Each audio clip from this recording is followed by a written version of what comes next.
What's going on? 6 o'clock. Good morning from the 104.5 The Zone Studios. I am Robert Walsh. A little bit of breaking news this morning from ESPN's Adrian Wojnarowski. The Los Angeles Lakers are targeting Connecticut's Dan Hurley to become the franchise's next coach and are preparing a massive long-term contract offer to bring the back-to-back national champion to the NBA. In the AFC North, the Cleveland Browns have signed head coach Kevin Stefanski and general manager Andrew Berry to contract extensions, retaining the decision-making duo that's guided the franchise since 2020. Since 2020, the Browns have the highest winning percentage for the team over a 4-year stretch since 1986 and 1989. Kevin Stefanski is the first Browns coach since Bill Belichick to coach 5 years in a row for the Browns. And NBA Finals Game 1 tonight. After a week-long break, Celtics will have back Kristaps Porzingis back in the lineup, and the Mavs should get Derek Lively back to full strength. For all your foundation repair and waterproofing needs,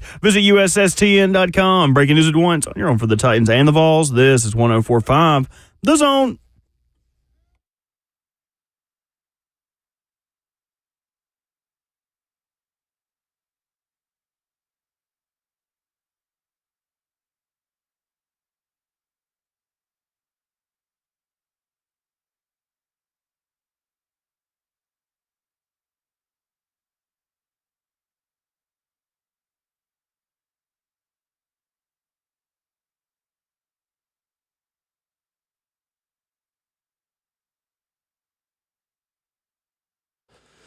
Thursday morning on our mode, Kayla and Will is off and running right here live on 104.5 The Zone. RKW, Ramon Foster, Kayla Anderson, Robert Walsh, Will Bowling.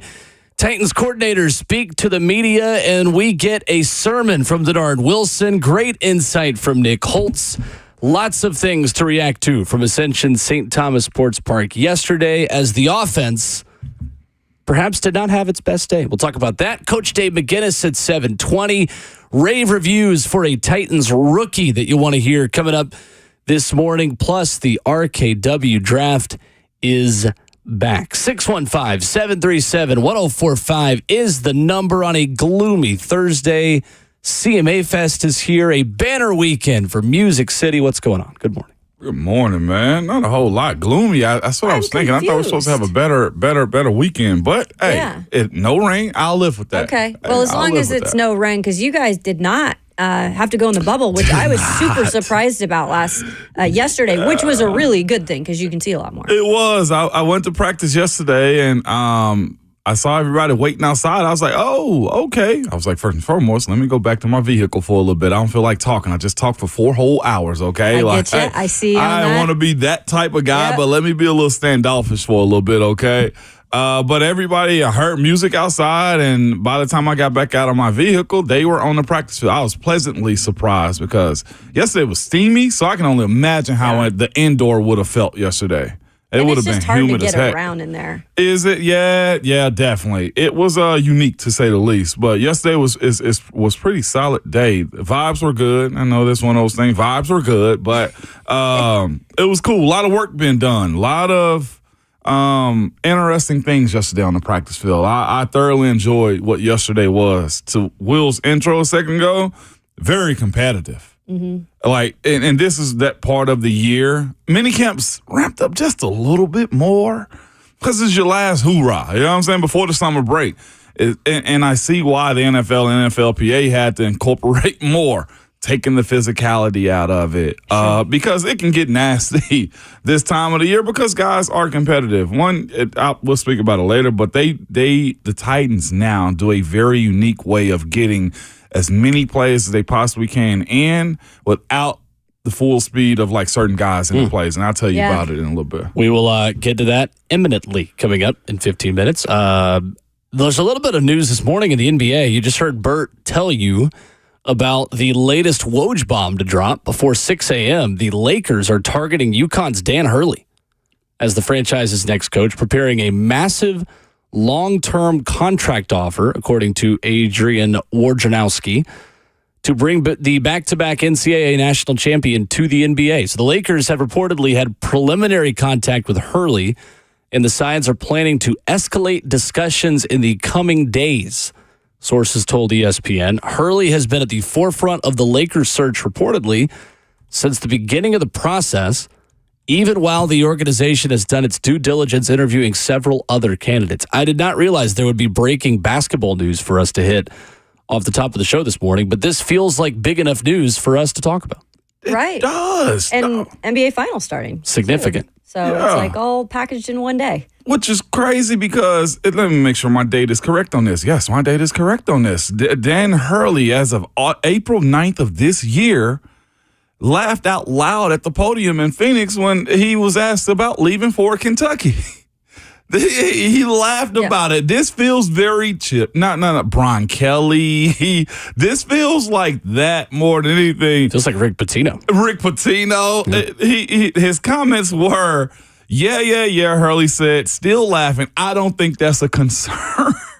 Go roll the tape of when Nick Saban was asked about taking the Miami Dolphins job when he was still at LSU, or taking the Alabama job when he was still at the Miami Dolphins. Miami Dolphins, yeah. Yeah. I just want to make sure I read these comments right real quick. Just on the conversation, everybody got a price. I think we can realize it in the coaching world, let's say this too, probably in day-to-day life too. But he goes, oh my God, Kentucky or anywhere that's going to take her further, meaning his wife from New Jersey. I mean, we just got to Rhode Island, which I had to drag her to, and then to Connecticut. I got her closer, and now further, I can't afford a divorce right now. I just started making money. Yeah. From the Jersey Shore to Santa Monica Pier. So that's a big difference. LA, so saddle up if you're ready for that, LA a little bit different though too, right? Well, the money he'd be getting paid, you could live however you wanted to. You could be in a shack far away from people. You could be right in the thick of it. You'd be up to you. I tell her you ain't got to come. You can stay over there. You can still live on you can probably have Wildwood. two houses. Girl, I'll talk to you the 4 months out of the year when I ain't working. Yeah. Like, come and visit me if you want to. Keep the dogs. I'm staying out in L.A., girl. From AC to LA. Not only just that, like the intro to these coaches going to the West Coast, the hardest intro I've ever seen of anybody going to the West Coast as of recent is Lincoln Riley. The house on the cliff in Malibu, the house that they bought for him to leave Oklahoma. I mean, the ocean. Like, I want to go to the restaurant with Coach Mack that's in Malibu. What's the name of it, Kayla? You know the name of it. Nobu. Yeah, the sushi restaurant. They ain't got Nobu in AC, do they? They ain't got no Now, boo. Jersey does have some good seafood. I will say that. I'm a hate on Jersey. Lobster roll there I'm last hating summer. the hell on Jersey. No, okay? you're not allowed to do that. Just Not a on this little radio bit. This program. morning I am Peyton because Kennedy will call up. We will stand for no Jersey slander on this radio program. Hey, Sal, whoever, It's the come Garden at State, me, remember? okay? The gabagool and all of that, okay?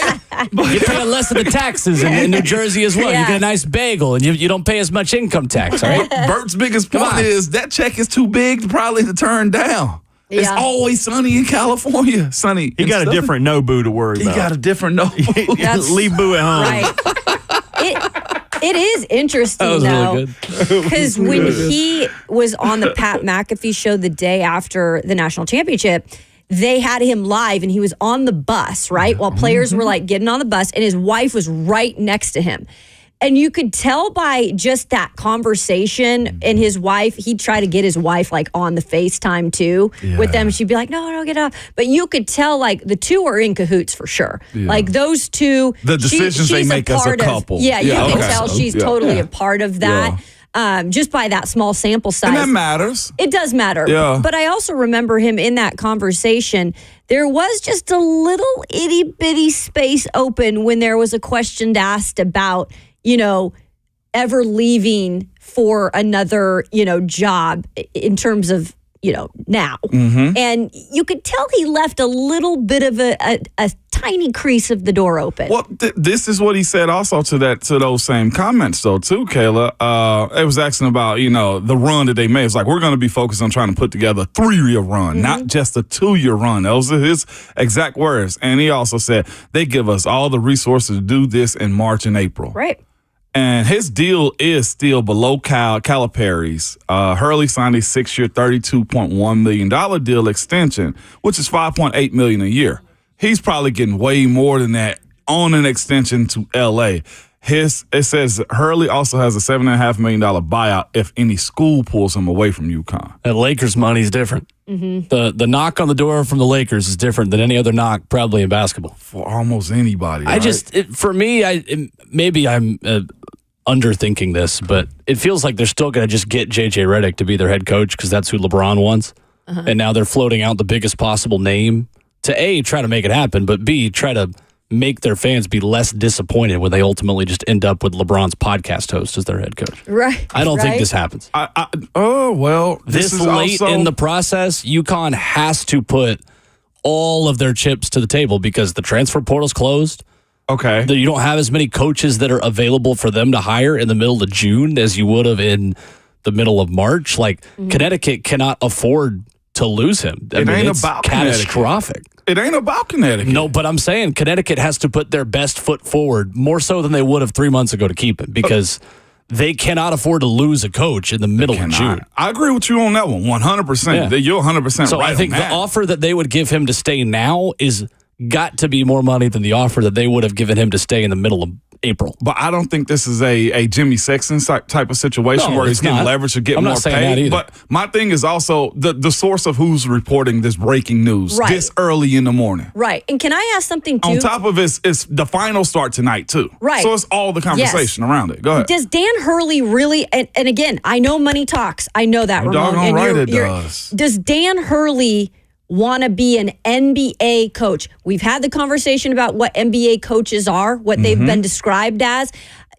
Is that Dan Hurley? Is he at that part of his career where That's all he's been doing anyway. Better than J.J. Redick. Yeah. To my point. No, I think he's a better coach. I'm just saying, is he okay with what it's going to be where the players are going to completely run the show, especially if he's going to LA? Where LeBron runs the show. So it's two things that have to go into this to me. One, he's been doing this at UConn anyway. His guys going to the NBA as ready as almost anybody in all of in all of the NBA. Your red lights on. What's going on? So Dan Hurley in an ESPN article just came out a couple minutes ago has often described, this is quoting ESPN's article, has often described his ambition to one day coach in the NBA and has expressed to the Lakers a desire to explore the full picture of the partnership with one of basketball's most winning franchises. So the other thing is this. At some point, the Lakers got to make a decision for themselves. LeBron's got how many years left? Not many. So to me, I think it makes sense as a reset to say we got to get back to winning ways. Yeah. And with LeBron at the helm right now, also, I think he and Hurley can work something out. Temporary. Enough to where their teams have just been, they've been incomplete and bad. That's been the Lakers' problem. They have not been able to develop talent. Exactly. And that's what Hurley does. Yeah. So, yeah, I think he can. I think he should. Wow. Crazy. So anyway, we'll monitor that this morning. That's fun. I did not expect that, Will. That's I wild. did not either. It's good for fans of college basketball teams that are in the top 10 and battling for championships. Certainly not bad news. UConn. 615-737-1045. We've got Wednesday practice takeaways coming up for you next. Will Levis, not his best. We'll talk about it next.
Thursday morning on Ramon, Kayla, and Will, RKW with Ramon Foster, Kayla Anderson. I'm Will Bowling. 615-737-1045, transitioning from the Hardwood to Ascension St. Thomas Sports Park yesterday, where Ramon Foster, is it fair to say Will Levis struggled? It's very fair to say. He had a day. It was his day yesterday. It truly was. Nowhere to go with the ball, which is solid. Even the running backs couldn't really dump off to them. And it got to a point to where he was at a point to where he either threw it away or he ran it out of bounds. They were on him like white on rice yesterday. I think the defense said, okay, all right, you wanted a show? Well, all right. Denard, dial it up. It wasn't no blitzing. It was just the coolest thing about it was pure coverage. It wasn't blitzing. It wasn't, quarterback. It got to a point to where it was just hold on to the ball, and you hear all the defensive players, sack, sack, sack, sack. Oh, you mean Arden Key? All of them. Like, and Kayla, it was just one of those moments where the play has to continue to go on, right. And he scrambled out of the pocket, as reported by others also, and there was nowhere to go. He tried to squeeze it into a play or two. I saw him hook up with Tyler Boyd, I think, a time or two, but it was late. Like, that wasn't a completion. And that's what you need. That's what this time of the year is. Sometimes the offense cooks the defense. Yesterday, the offense, as far as the passing game goes, got cooked for the most part. And I'll say this, too. The reaction of it wasn't frustrated. Mm-hmm. It was just like, yeah, we just kicked y'all ass, so what? Okay. And Will Levis walked back, and I'm sure they got adjustments and saw everything as far as the meeting and the tape goes, but it was a day for him yesterday. And I think I would still categorize that as a good day, too. He has to see that hard type of play. Again, why did Brian Callahan want to hire Denard Wilson? Go up against a defense that's the toughest you can caused go up him against. problems. Yep. Yes. So if you get an opportunity to knock all those kinks out, good for you as a team and as a squad, man. I'll say this, the flow of him, watching him in his pre-practice and just routes on air type stuff too, his touch to me, I think this is a good thing for Will Levis, has gotten a little bit better. I would even say if you look at the three quarterbacks on how he can just, I say the flick of the ball. We talked about that last year, the way he flick of the wrist. Flick of the wrist was just solid through the air. His touch, I feel like on like floating balls through the air was a little bit better than I've seen it before too. So whether that's his technique or just him growing as a quarterback, the intangibles are there.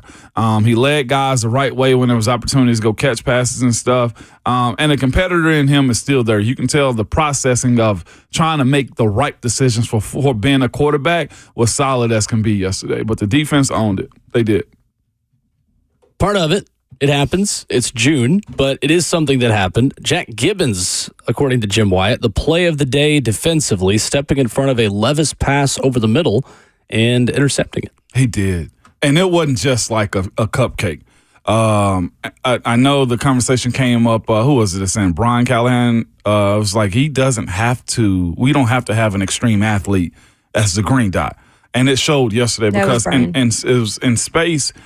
Jack Gibbons runs and moves well. His side to side was good. He is an athlete.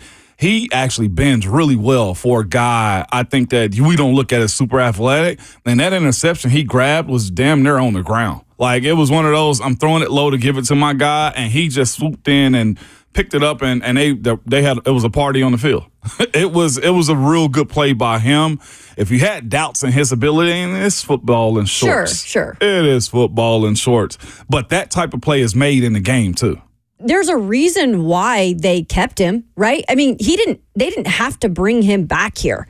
And there's a reason why. And they probably saw enough from him. And in terms of just having somebody to push, even a guy like Cedric Gray, who's going to be new, no one knows exactly who's going to win the starting job yet. They have said it themselves. That's still up for grabs. But he will go out there and he will lay it all on the field. That's for sure. Now, whether or not that works out in terms of athleticism in the long run, I think it's still important that you at least have a guy that knows what he's doing for the most part. Really smart guy. That's why they call him Dr. Gibby, by the way. Yeah. So I think it's good competition to have for a young guy like Cedric Gray specifically. I did see they've changed his nickname, though. What they call him now? What is Jack it now? Gibbons is just Gib. Oh, jeez.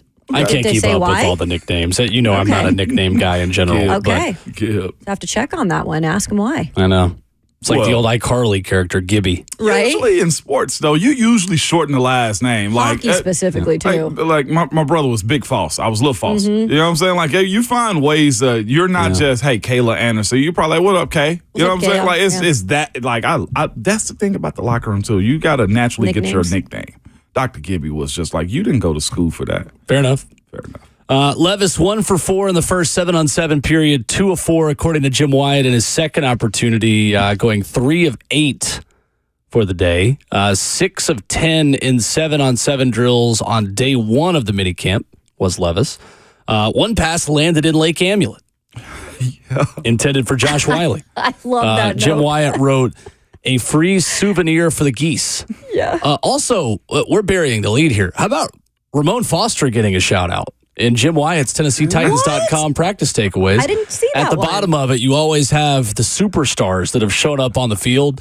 You know, the Charles Davises, Paul Burmeister of NBC Sports, who you'll see on Olympic coverage, who now does Titans preseason games along with Charles Davis here in Nashville. And then at the very bottom, former Steelers offensive lineman and 104.5 The Zone's Ramon Foster was in attendance. You made it. Look at this A-lister You out made here. it. This is what happens when you actually figure out how to get to the facility. Right? You are rewarded upon arrival with, at the very bottom of observations from Titans minicamps, you were almost the final note in this article. I think that was on purpose, too, just to make sure the last is not the worst possible thing. Here you Thank you, go. Ramon So Foster. this is the company Ramon Foster is keeping, according to Jim Wyatt of TennesseeTitans.com. CBS and NFL Network analyst Charles Davis attended today's practice. Next line. Titans controlling owner Amy Adams drunk watched today's practice. Next line. Former Steelers lineman, Ramon Foster of 104.5 The Zone was on hand for today's session. Freaking bum. NBC broadcaster Paul Burmeister, who will work preseason games for the teams once again, attended today's practice. That's a pretty good quartet to be in. You're just by Amy. I'm just below Amy, right above Paul, Dang. man. What do you got? Bottle service out there too? You guys got like a little booth out there? I needed it yesterday, Kayla. I did, man. Hey, I got to talk to Jimmy about that. That's too much. That's too much credit That's right there great. giving, man. Amongst that I want crew. to know now if I show up to practice, am I the fifth line? Do I replace someone else in that? Do I replace you? Who's to say? He would have taken out Kyle Phillips' clip out right here for you, Will. Right? I'm telling you, man. telling you. Above Kyle Phillips. Yeah, you are petty, and so is Jimmy for that, man. I will say it was cool. Yesterday, again, I was in between watching, taking mental notes, and talking ball with Coach Mack, who will be on today, talking ball with him yesterday, which. Again, we sat around and watched the O-line for a good little bit, too, and saw some chaos in the corner of the field and pointed to it in the corner in practice. But there was a lot of familiarity in it, too. Ran into some folks I knew. Mason, of course, saw him. I told him we talked Mason about Rudolph, him on air. he's talking about. Yeah, Mason Rudolph.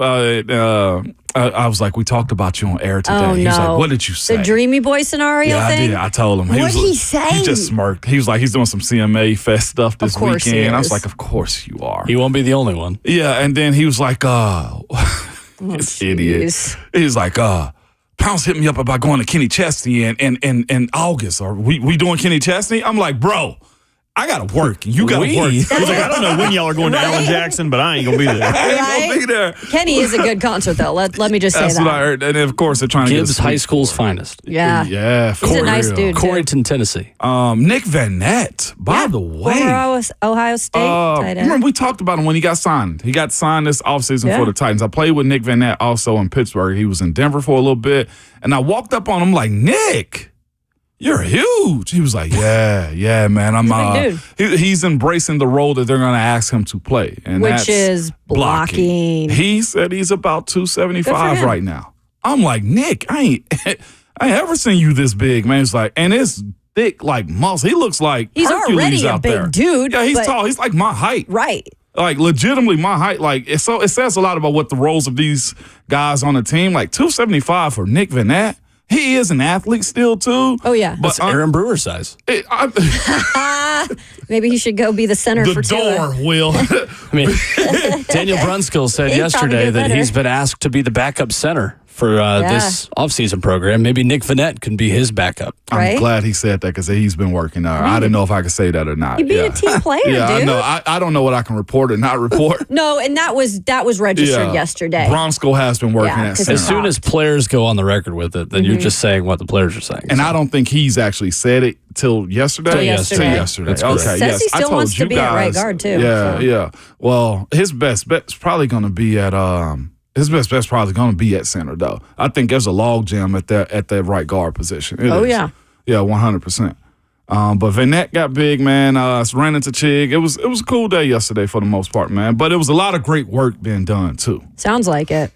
Nick Holtz, offensive coordinator, spoke to the media yesterday. We'll have audio from him and Darnell Wilson throughout the morning because those are two guys that I think are going to give us something to talk about every time that they speak throughout the season and definitely through the offseason as well. But on the note of Will Levis being more consistently accurate and having more touch on his passes, the way Ramon explained a few minutes ago, this was the Titans OC evaluating Levis, and I think having some good things to say here.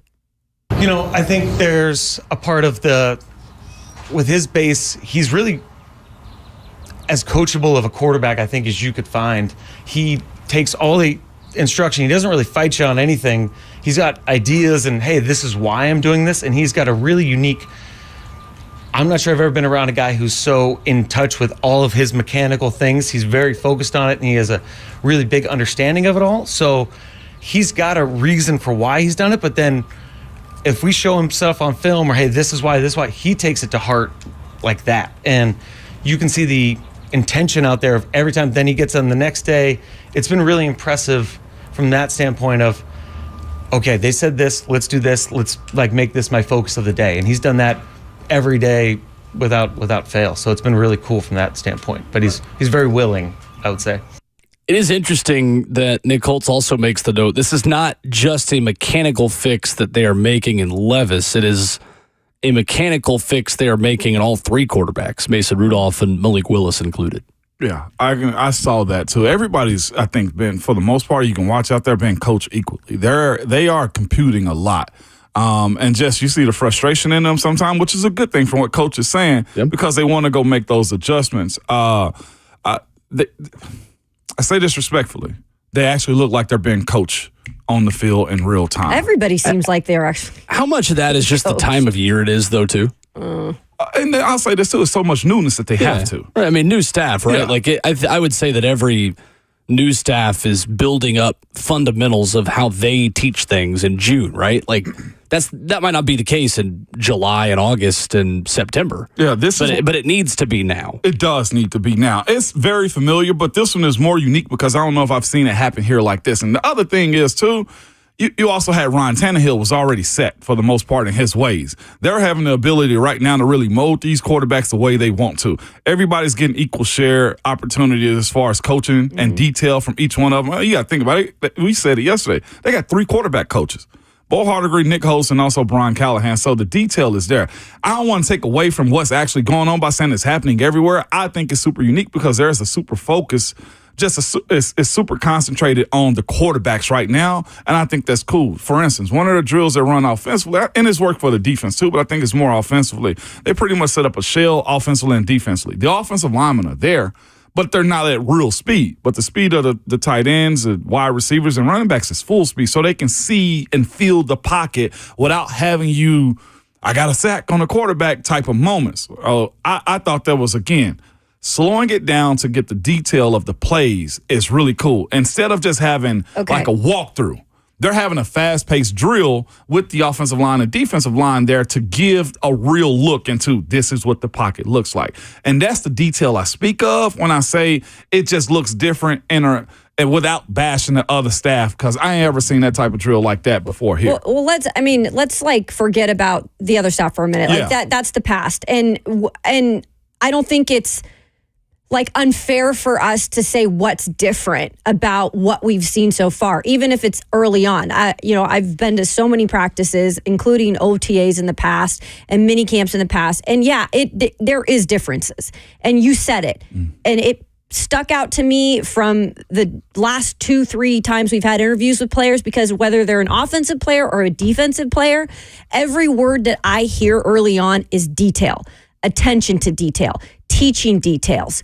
So to me, Ramon, that stood out as, I'm not saying the other staff didn't teach it at all, but I'm just saying what I'm focused on in this staff, what I'm seeing different is the detail early on. Yeah. And you kind of have to implement that if you want to build on things. Yeah, no doubt. And I'll say this. I know we've been very positive. I think the entire program has been, organization have been.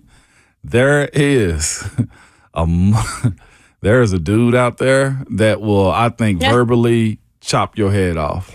And his name is Denard. I know we're going to get to him later. There's a dude. In a good way, chop your head off? Kayla. Well, just in general, I think. In general. If you were looking for, what's the name of the Japanese knife, katana sword? What is that called? If you were looking for a katana sword, Samurai, he got it. So I thought Blaine Bishop made a good point on that on their show yesterday, that this idea that the old staff coached players really hard and this staff isn't is completely ridiculous. Yeah. Mm-hmm. Because just because this staff is willing to talk to us a little bit more and maybe give us some detail, I mean, Frank Bush is not a guy that's just going to be quiet and, no, that's okay, buddy. You'll get him next time. Like, there might be a bigger level of trust within this staff and the players. Mm-hmm. And maybe there is more of an emphasis on teaching versus Mike Vrabel hiring a lot of his buddies and just having less credibility within his staff and trying to promote from within. And don't get me wrong, that worked with Arthur Smith. Right? That wasn't always the worst thing. It worked with Shane Bowen, who's still in the league elsewhere, right? But to that point, I thought Blaine made a good point about that yesterday. Like, if you spend any time around any of the guys on this staff, like, it's not like everything, like the positive energy in the building does not mean that these guys aren't getting coached hard. They're Right. definitely still getting chewed out when they don't do something. Oh, yeah. I mean, I've listened to Bill Callahan in that bubble the other day, and we know how intense Bill is. The running backs actually had to stop a drill for a second because Bill was over there yelling so hard and the guys were so, riled up. Like, it's intense out there. It ain't just nice is what I want to push out there too. And even like Will brought up Frank Bush, even the wide receivers, they're the DBs back and forth. It's I know we're gonna get to Denard. Yeah. Bro. That's coming up. Hey, Kayla. Mm-hmm. Woo.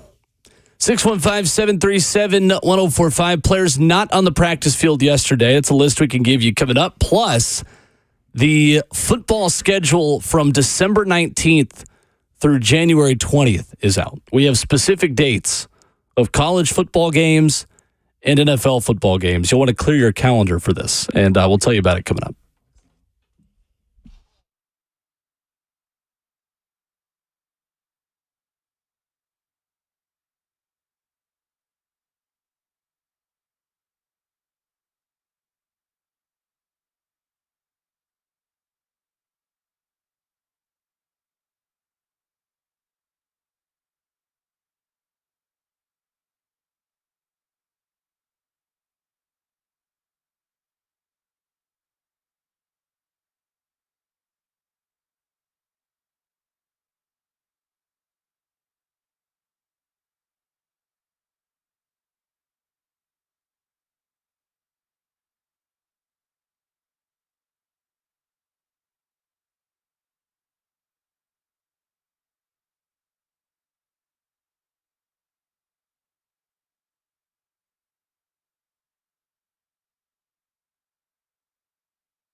All right, dealer's choice, and now we finish hour number 1 right here on Ramon, Kayla, and Will, RKW. We've got players who were not on the field yesterday. The Tennessee Titans mandatory minicamp. We have the NFL/college football playoff schedule from December 19th through January 20th. What are we hitting first? Let's go. Let's mix it up. Let's do college football. Okay. College football definitely is a great tease to the rest of the year. I like that 100%. On December the 19th, the Browns will go to the Cincinnati Bengals. Why is that on the list? Because this is NFL games mixed in with all the college football playoff games. Those two armpit cities? Just wait. Okay, all right, just give it some time. Okay, you can't tell me just what you want me to breathe. talk about, and then you. That's on me. Just That's on me. That's on me right there. You right. When you right, you right. man. And I own it at this time. Don't shake Take your a sip head, of that Bert. coffee. December That's 20th tea. and 21st. Yes. College football playoff round 1. Ooh. Also December 21st. Texans at Chiefs. You already know. Steelers at Ravens.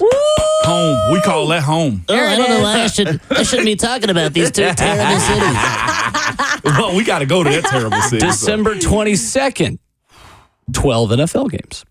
December 23rd, Saints at Packers. Christmas, Chiefs at Steelers. Ravens at place. Texans. Why are they going to do us dirty You guys like are that? all over the place. Boxing Day, Seahawks at Bears. Let's go. Extra on that one for Kayla, going up against Caleb Williams again. Yes. Ooh-wee. You're going to be on one that day. Yeah. Merry Christmas, but not a second after that. December 29th, 12 NFL games. December 30th, Lions at 49ers. December 31st, January 1st, college football playoff quarterfinals. Jeez. January 5th, 16 NFL games. January 9th and 10th, college football playoff semifinals. That'll lead straight into January 11th through 13th, Super Wild Card Weekend. January 18th and 19th, the divisional round, followed by Monday night, January 20th, the college football playoff national championship game. Look at me.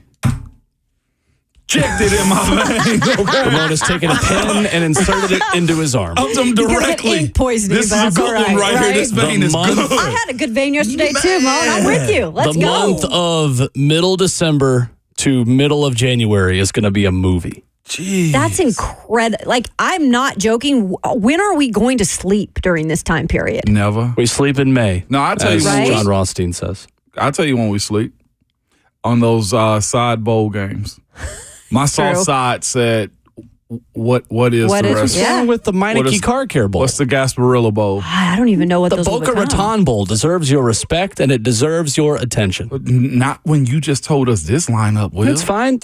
Just tell us you don't have more than one screen. That's fine. I mean, I got multi-view now. Okay. Yeah. I got multi-view I now. got to buy 2 more TVs. Balling? Okay. I mean, wow. on a budget. I was just going to get a tablet or I got something. the money, y'all. Who Flex says on that us. I'm not going to bank robbing here? Who's saying that's not bank I robbery? don't know if I'd publicize that. You We do what do you have want with your cops free that listen time, to but- this show. Kayla D is selling. The blonde is selling out here, man. Golly, Will, that is one hell of a lineup, though. Straight Yeah. up.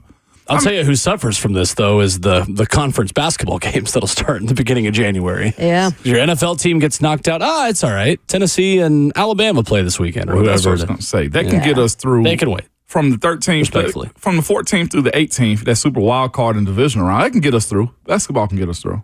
Those first round playoff games in college football on December 20th and 21st at home stadiums are going to be absolutely electric. Be cool. Yeah, they are. Absolutely electric. It'd be really cool.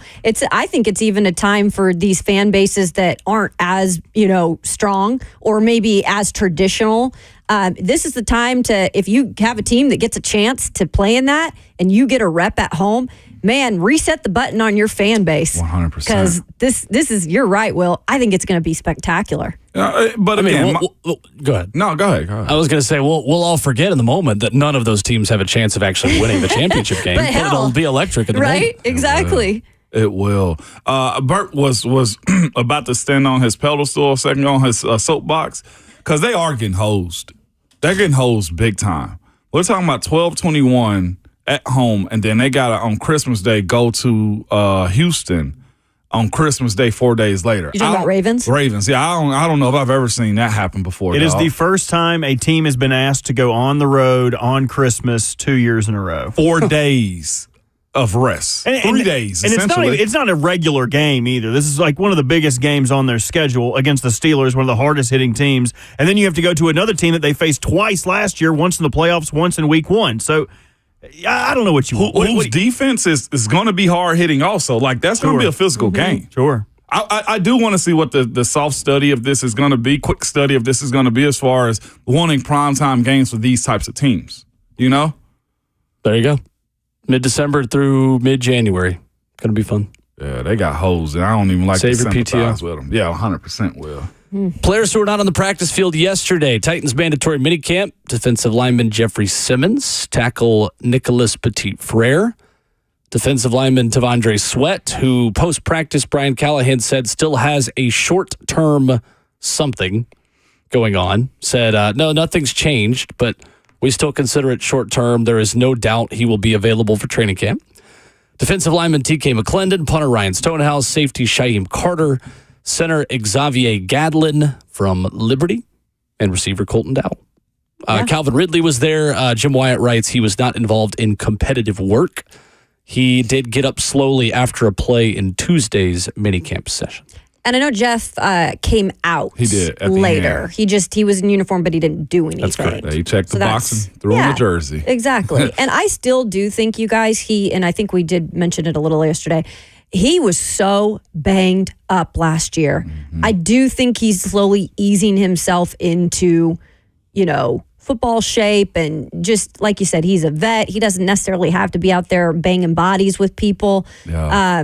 That's the least person I'm worried about. And didn't Snead come out at some point too? Yeah, everybody did for the most part to, break down and stuff like that. It's minicamp. Everybody's accounted for the most part. So Yeah, we didn't even they're see around. Jeff and Snead though yesterday. Well, we Yeah. saw Snead at the beginning, or on Tuesday. 615-737-1045. If you want to jump in, there is a Titans player that is doing the team a solid.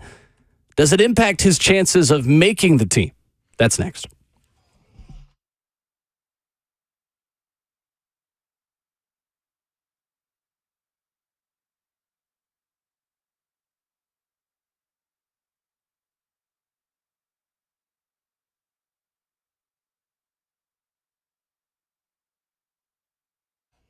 All right, this is the time of year that a lot of us like to get out and get our bodies moving, do those things, whether it be hiking or biking or just playing with the kiddos.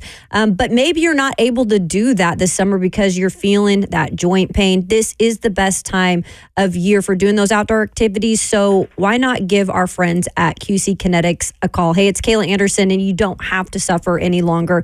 Non-surgical joint pain relief is here, and it is at QC Kinetics. You can call them today to get on a plan early. QC Kinetics is the nation's leader in regenerative medicine. And we're talking about lasting joint pain relief, not something temporary with no surgery, no drugs, and no downtime. QC Kinetics advanced treatments actually harness your own body's ability to restore and repair that damaged tissue so you can walk and run, hike and play golf, and move again pain-free. Their advanced protocols have enabled tens of thousands of patients to reclaim their mobility back. And like I said, if you feel like you're dealing with that, you can be one of those people to reclaim your mobility back today. You can call them for a free consultation. Just dial 615-249-4024. That's 615-249-4024.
What's going on? 7:01. Good morning from the 104.5 The Zone studios. I am Robert Walsh. A little bit of breaking news this morning from ESPN's Adrian Wojnarowski. The Los Angeles Lakers are targeting Connecticut's Dan Hurley to become the franchise's next coach and prepare a massive long-term contract offer to bring back the back-to-back national champion to the NBA. Cleveland Browns have signed head coach Kevin Stefanski and general manager Andrew Berry to contract extension. Since 2020, the Browns have the highest winning percentage for the team over a 4-year stretch since 1986 to 1989. Kevin Stefanski is the first Browns head coach since Bill Belichick to coach 5 years in a row for the Browns. And NBA Finals Game 1 tonight after a week-long break. Celtics get back Kristaps Porzingis, and the Mavs should also get back Derek Lively to full strength. For all your foundation repair and waterproofing needs, visit USSTN.com. Breaking news at once on your home for the Titans and the Vols. This is 104.5 The Zone.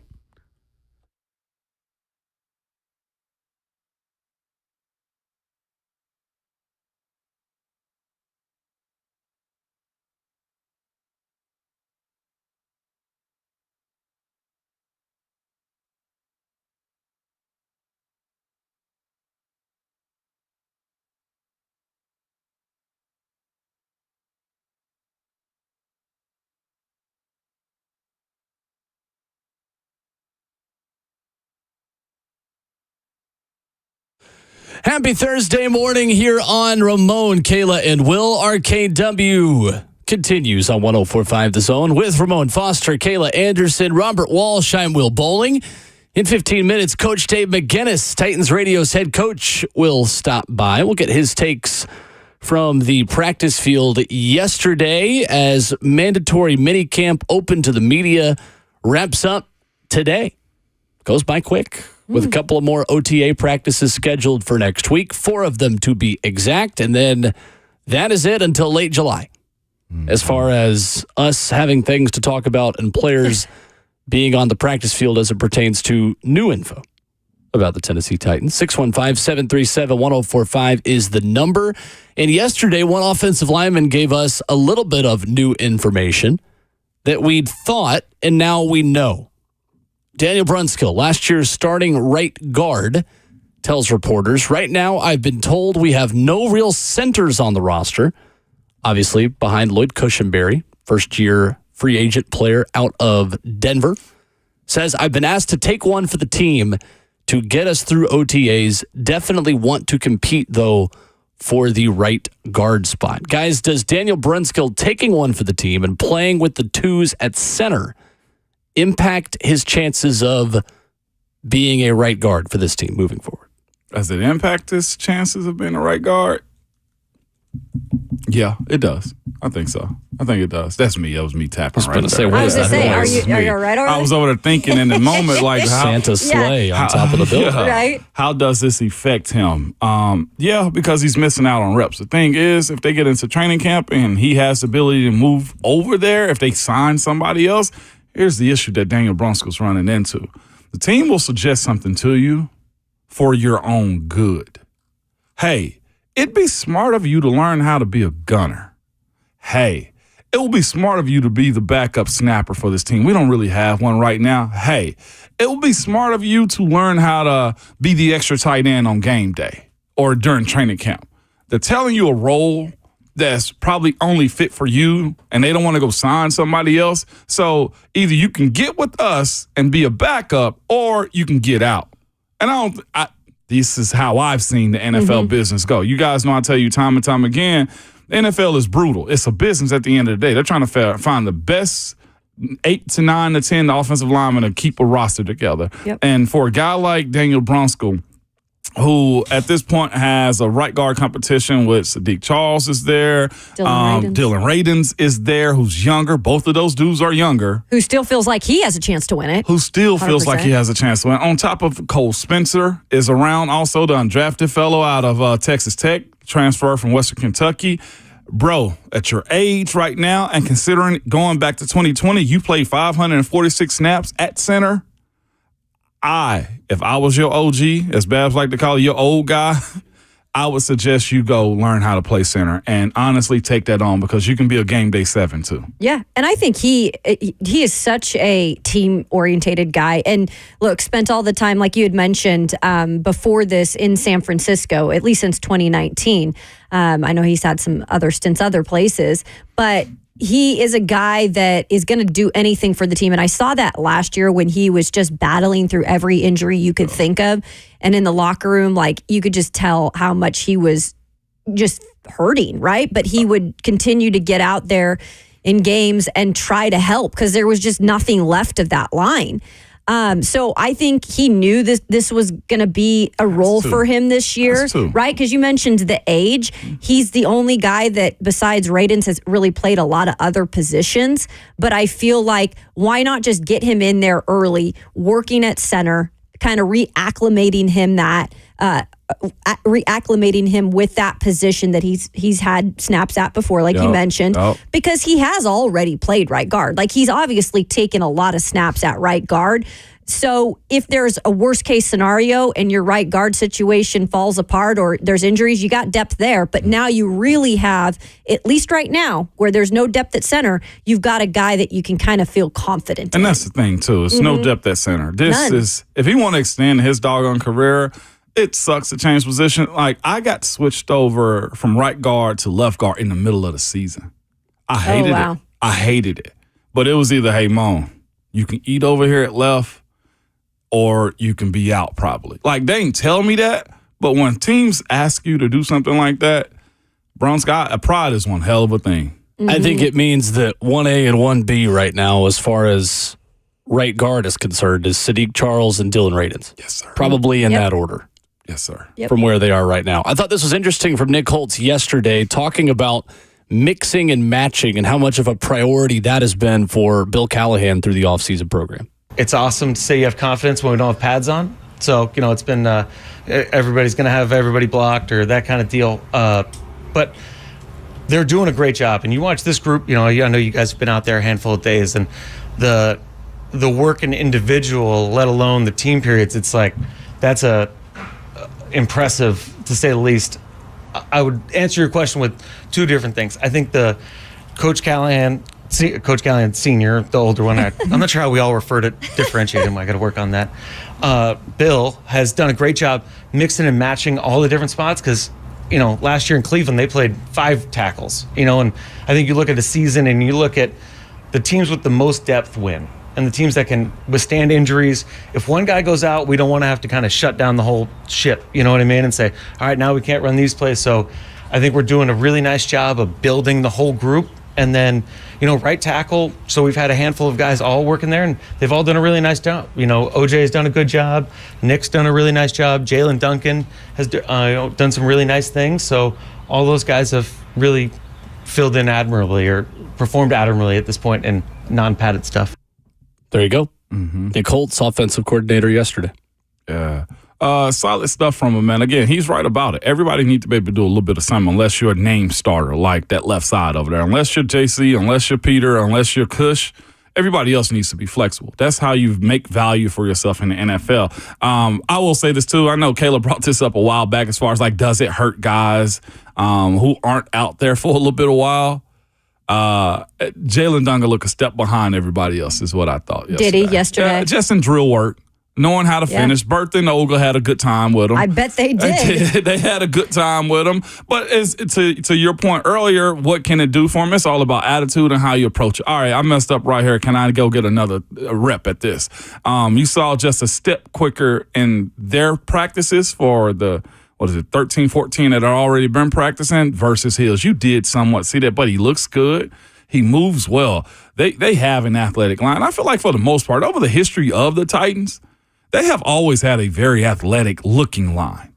I don't even know who you can throw under the bus as somebody that's not, but the group looks good. They do. But this is all I can really say about them because it's not physical. They're not in pads. And it's not physical right now. It's something I was going to ask you about, Ramon, with Brunskill's work. A note from him when he was with the 49ers. He took some snaps at center for the 49ers. He worked there in preseason. Here was an article from August of 2020 noting his offseason work. He just looks flat out poor at center. Whether it's in team scrimmage or one-on-ones, he's just not able to have much success. His blocking looks impeded since he has to focus so much on making sure his snap is clean, which they haven't been. A lot of Brunskill's snaps have been miscues. They either get botched at the line of scrimmage or completely sails it over Jimmy Garoppolo's head. It never fails that one or the other happens. Did you notice anything like that at practice where the snaps errant, what were his snaps off location? I didn't see an issue with the snaps, but I wasn't paying attention to that either, though. One thing I did notice with him and his drill work was, in my evaluation of him playing center, it seems like somebody that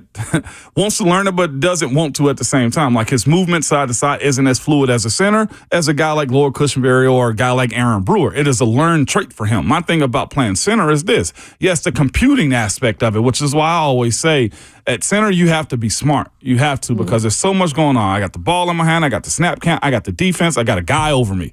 Nobody else on the team, I don't think, has to think like that right before the play starts. So if that is one of his issues, I've seen it. It does at times with his movements because I think he's a natural guard.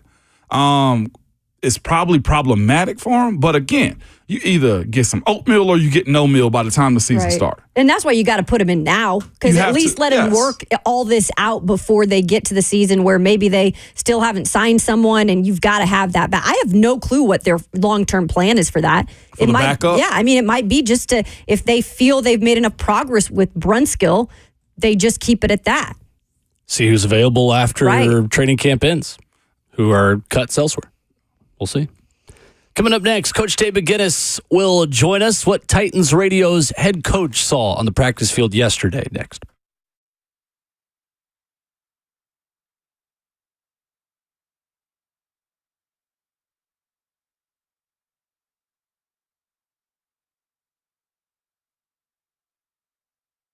It's Ramon Foster here for United Structural Systems. Hey, have you ever had to deal with mold in your crawl space? Well, you guys know we've had a ton of rain and humidity's up, and you never know where it's going to be at around your home. It could just be growing. Well, let me tell you something. It's expensive, and it gets worse and more expensive the longer you let it grow. But my friends at United Structural Systems can help with big discounts right now to fix your mold problem. It's Ramon Foster, and USS is offering you $500 off your crawl space mold treatment. And that's a great deal considering USS is the most trusted and experienced crawl space repair company in Middle Tennessee. Now they have a 3-step process to deal with mold in your crawl space. It's called RTE. Remove the active growth, treat the area where it's growing, and encapsulate the crawl space to ensure it doesn't come back. Yes, you only pay for it one time because they're going to make sure it doesn't come back. That's a great way to deal with mold, and considering they're offering you $500 off means it's more affordable than ever when you call USS. You can find them online at USSTN.com, and remember to tell them the Ramon deal, which means $500 off, which is more affordable. Again, you can reach out to them at USSTN.com.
Thursday morning on Ramon, Kayla, and Will continues with a full studio. Ramon Foster, Kayla Anderson, Will Bowling. When this music plays, you hear from Titans Radio's head coach. And Coach Dave McGinnis is always brought to you by Two Rivers Ford, the South's most trusted Ford dealer. Two Rivers Ford. Coach Mack, a very good morning to you. What's going on? Good morning, gang. How we doing? Bert and I already talked about, we already figured out the offensive line before I got on with you guys, so we can talk about something else. You let him Great. take that from me, Coach Mack? Yes. Simple yes. Coach. Ramon, you know all there is to know about O-line. Bert's got to be learned up by Coach Mack. Bert's stealing from the crowd. He's stealing from the crowd, Coach Mack. We had quite a contingent out there watching practice yesterday. That was quite a football contingent we were hanging around with, so that was fun. Coach Doug Matthews was there with us too. Of course, because Charles Davis is in town. Coach Matthews wanted to come up there because his connection with Charles. So it was fun. It was a good day yesterday. Coach Mack, I know Denard Wilson spoke yesterday. I always enjoy getting to hear him speak, but the work specifically against pressure that the offense had this week, just how unique is that in the stage of the offseason the Titans are in? I know Brian Callahan said this is a lot of hard work for the summer that maybe isn't always happening. What did you see from that? Well, I mean, the pressure was really yesterday when they were indoors. They really worked some real pressure situations and all kind of bogeys and disguises and bringing them from one place and the other. Look, it's important because of this, because now, whether your quarterback sacked or not, or whether you get a sack or not, it's not counting, but what you want to do is to be able to get this on tape and then start teaching off of this, just like the red zone yesterday. There's a lot of teaching that they will do off of that first high and low red zone work that they did yesterday. And this is the time of year that you need to do that, because after your 4 practices next week, these guys are going to be gone for a while, but they need some of that to be able to chew on, so that once you start getting into and especially once you start getting into the preseason, you can start to narrow down what you want to do. So this is the yin and the yang of the OTAs, of offense, defense. But when you've got a new staff together, you're trying to feel some things out, not only for the players, but also for the staff. So I thought it's been good work these last 2 days. Coach Mack, Will Levis talked earlier this week about the changes that he is making mechanically. Nick Holtz yesterday said it's something they're working on with all 3 quarterbacks and their base and their mechanics and the way that they are throwing in order to make them a bit more accurate. Have you seen a big difference, and what are those differences in the way that Will Levis is throwing and things that he is learning at this point of the offseason? Well, again, I'm not going to portray myself, I never have, as something I'm not, which I'm not a quarterback guru, but I've been around it enough to know that when they talk about the base, they're talking about the lower body. They're not going to change a whole lot of arm trajectory and stuff. I mean, these guys have gotten to where they are now. I mean, they know how to throw the football. It's the accuracy comes from, I know this, all the quarterback coaches that I've been with in my life and everything that I've listened to and have done and have defensed all of my career. Those guys that are more stable in the lower body, the more accurate they are. That's what they start. That's what they start working on more than arm angles and slots and those types of things, because those things, you don't completely, talking with quarterback coaches and quarterback gurus through the years that I've been with, you don't change that a whole lot. What you do change, though, is marrying the bottom to the top so that they have a base to throw from on a consistent basis. That's what they're working on. Coach Mack joined us this morning. Mack Attack, it was awesome hanging out with you yesterday, man. It was some good vibes and a ragtag bunch we were with. Likewise, Ramon. We also tried to get Amy Wells to do some illegal activities, and she was she's a law-abiding citizen, Coach Mack. I tell you what, I mean, you gotta love Amy Wells. I mean, she can hang with the dudes. We tried to take. We were hanging over there on one of those contraptions that Bill Callahan has invented, and I just said, "Hey, we got a pretty nice group hanging out here. Amy, would you just step around real quick and take a picture?" She said, "No." And so finally she did, though. It was a great picture, by the way. Put it on the front of the Tennessee. I love it, Coach Mack. I love it. What I also love is this, Coach Mack, is transparency, okay? Daniel Brunskill comes out and said he's going to take one for the team and play center. They asked him to, Coach Mack. And your history of being a coach and around this league and these types of conversations, if a team asks you to do a favor for them, is that really an option for you? And is it for the betterment of you? Yeah, well, I think if I was an offensive lineman in the National Football League and Bill Callahan is my coach and he suggests something, I might listen. That's number one. And number two is the way that the rules have been configured now as far as active day rosters. This has been in place for a couple of years now, is that you get an 8th offensive lineman as an extra person if it's an offensive lineman. And so all of those things that Bill Callahan is working on, not only technique-wise, but he's already, as good as he is at what he does, he's a big picture guy. So he's looking forward to thinking about things like this. So I would say anything that he suggests, if I were a player and I had Bill Callahan as my offensive line coach and he suggests something, I might tend to move that way. Mm-hmm. Duly noted, Coach Mack.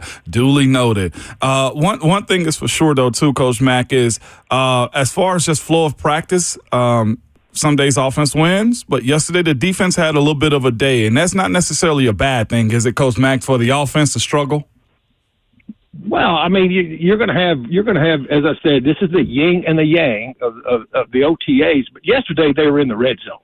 So everything's constricted in the red zone, especially red zone 7-on-7. They went high red zone, they went low red zone. I thought it was really good, intense work.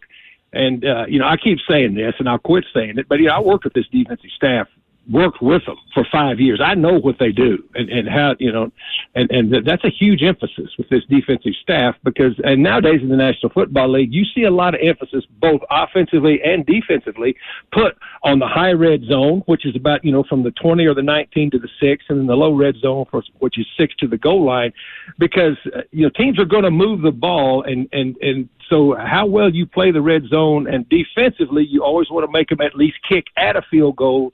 And then offensively, you want to at least get 3 shots every series down there, depending on where you are. And so yesterday, and again, I'm standing back there, I was standing there with you, and I've seen this defense, and that, and Denard had some things that he had been working on and was put it into practice out there. And the thing about Denard is too, he's very demanding. He's very realistic, but he also understands if I've taught you something, in the room and we've talked about it, and then you come out there and do blatantly the opposite thing that we talked about, you're going to stand by me pretty quick. You saw that. Mm-hmm. Yeah, and Coach, that's exactly what I was going to ask about. Coach Mack joined us on RKW this morning. The way that he teaches, and obviously it's early on, but is developing, these guys, it is something where, he's going to be the guy you can love, but he's also going to be the guy you have to respect for that exact reason. How can players benefit this early on in, the way that he's coaching specifically? Because we've heard from so many of them that they actually enjoy it. It's hard, but they enjoy it. Well, if you give a player tools to work with, and you give players, a way to do things, and you give players, information to be successful.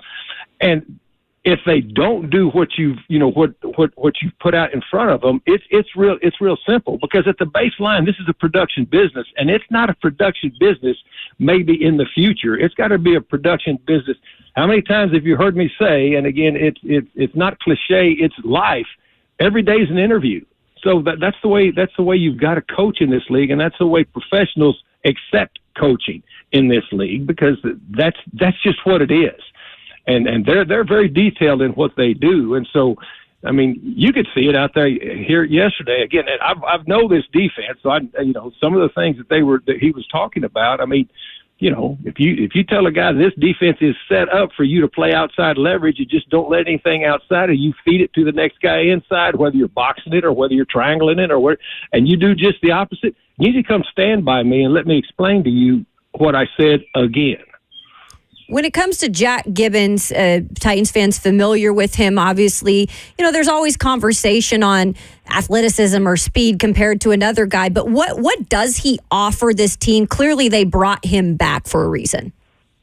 Well, yeah, I mean, he's a savvy football player. He's savvy. He understands. He gets it. And look, let me just say this: as a coach, you want somebody that can physically do the job. But if you're not in the right place, and how many times yesterday I'm standing there with Ramon, I'm standing there with Rhett, and how many times did you hear Denard say eyes before feet, eyes before feet? Well, how many times did you hear him say it? And how many times have you heard me say it? I mean, that's just what it is. But if you get somebody that knows what they're looking at and is in the right place most all of the time, that's huge in this league, because you get beat more in this league by mental errors than you do by physical inability.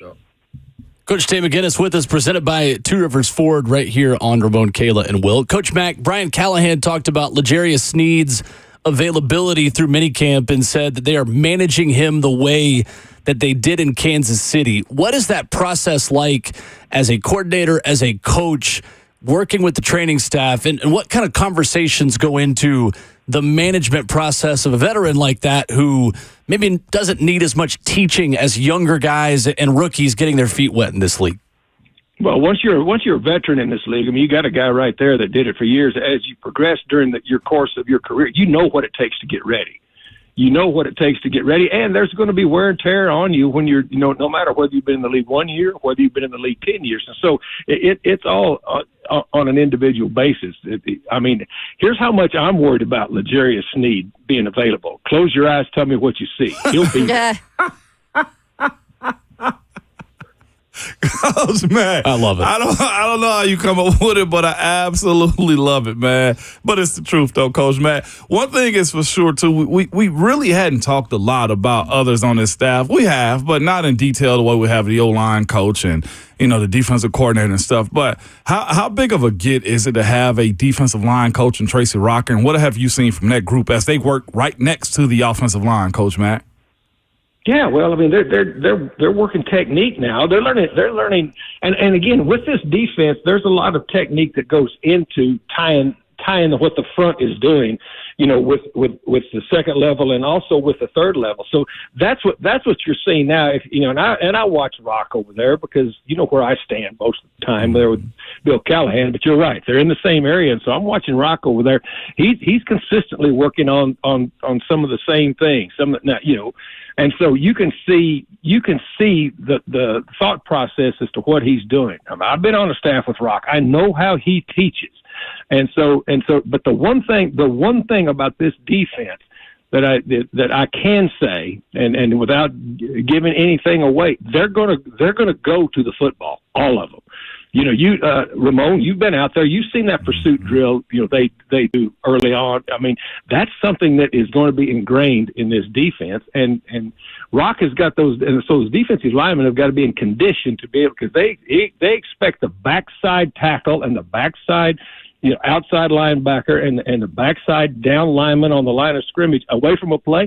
They expect them to be in the picture too when the film cuts off. So that's just the way they coach. So as a player that would study this type of team that's been coached by a coach like Coach Rocker, we'd always say they stop the run on the way to the quarterback. Is that how you see this?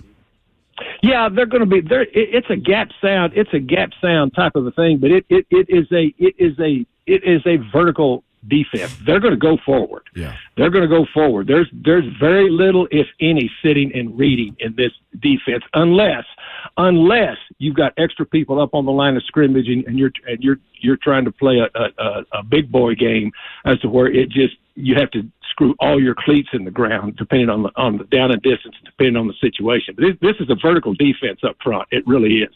They're going to get up the field. They're going to reestablish the line of scrimmage, and they preach that from day one. Coach Mack, we know it's early, and we've had this discussion, obviously, with our offensive linemen over here on the show. Curious to get your take, though, because you spend so much time over there with the right side of the line right now. there's so much competition. Let's talk about the right guard specifically, where we've seen Sadiq Charles and Dylan Radins. Where do you see this early on in terms of these two who seem extremely competitive in terms of that spot? Yeah, well, Kayla, and it's going to be. I think that's going to be an evolving process. And I just was talking to Bert, my offensive line expert on this panel, before we got on the air, and I'm going to be able to start separating these offensive linemen, with that type of, and it's a legitimate question, and it's a legitimate focus. But the true separation of those two positions, the right tackle and the right guard, are going to come about probably 2 to 3 weeks into shoulder pads being on. Yeah, that's when you're going to start to separate them. Coach Tay McGinnis joins us every Thursday morning here on Ramon, Kayla, and Will. The Coach Mackism's always excellent every Thursday morning. Coach Mack, thank you as always. Guys, it's my pleasure. Ramon, are you at practice today? Not today, Coach. Kid got us some stuff going on, but okay, no. I understand it. Kayla, are you at practice today? I'm there almost every day. I had medical stuff yesterday, but yep, every day I'm trying to get out there. Kayla, first of all, you don't have to tell me about that stuff. I can go into specifics if you want, Coach. No. I had my blood drawn. Let's not do that. Let's talk about the offensive line. Yeah, Coach Mack, and you gave me a little PTSD too when you said this defensive line will beat they like to reestablish the line of scrimmage. I hated those types of teams, Coach Mack. Because it ruins the blocks. It outside zones. Oh no! Oh my! No, I hated it, Coach Mack. Don't say those types of things on the radio. But no, we're all on the same team now. Let him push the buttons. Put away your Bumblebee jersey. Yeah. Let me push the buttons, okay? I love it. See you guys. Coach Mack, thank you. There he is, Coach Tay McGinnis. Push the buttons. Let him push the buttons. With us here this morning. I hate goodness. Philly, the Titans. Who else were team like Tampa was that way? Carolina. Oh. Baltimore is a sound team, a gap team. Don't be nice to them. No, right that now. is just their style of play. Like the heavier big dudes up front that like the gap integrity. Like Fletcher Cox getting up the field or Aaron Donald. Oh my God, J.J. Watt. They're retired. Place. I did go to it. That's why I told y'all. I hate those dudes. PTSD. Are you hurt about defensive linemen on June 6th, 2024? Something triggered you yesterday. It does. Oh my God. It's gonna be okay. It's it. It's gonna be okay. It will. Yeah, I can go rub the wall. It's all good. Just go watch Nico highlights in the Citrus Bowl. You'll be just fine. We're 10 days away from college football. 10 days 10 away. days away. According to whom? The Did you video warp? game. Oh, We're now not- be we're not that specific either. on that. We're not. Ain't it June 16th? July 16th. God. Ramon woke up in August. Ramon, I think you know me well enough to know that if we were 10 days away from the NCAA football video game, you would know it already this morning. That's true. It That's would have very already true. been discussed this morning. Why would we bring a Christmas that early, right? That's a demerit. That is a demerit. Not That's July on tough. yet. That's on me. I own that. Coming up, two different coaches yesterday continued the Treylon Burks PR campaign. We have that audio for you next.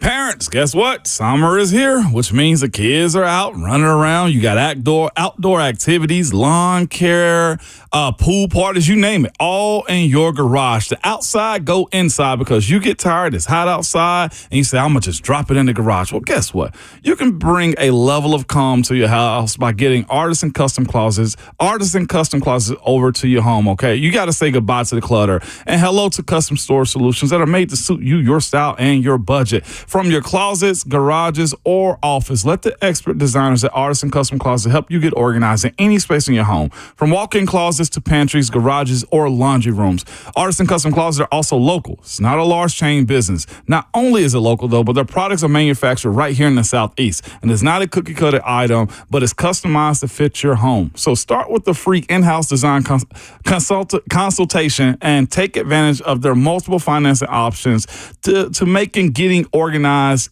easier, okay? So schedule today. Bring some calm and get organized. You can call them at 615-800-2199 or visit artisancustomclosets.com.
Thursday morning and on Ramon, Kayla, and Will, we call that Friday Junior. Yeah. Here at RKW, Ramon Foster, Kayla Anderson, Will Bowling, and the Treylon Burks PR campaign continued. I don't mean that as a negative, but every time that a coach or a player has been asked about Treylon Burks, the answer has been overwhelmingly positive, and that continued to be the case yesterday from two of the Titans' three coordinators and the two guys who were asked about the former first-round pick out of Arkansas. Special teams coordinator Colt Anderson was asked about Treylon contributing on special teams and had this to say. Well, let me just tell you something. That kid is a ultimate pro. The way he's handled, everything from day one. He wants to be on the field. Any way we can get him on the field, we're going to find a way to get him on the field. He's explosive. He can run. He's physical. He's got all the attributes to be a good football player. And at the end of the day, we're going to have offense, defense, special teams. We're going to have the best 11 out there that are going to help us win.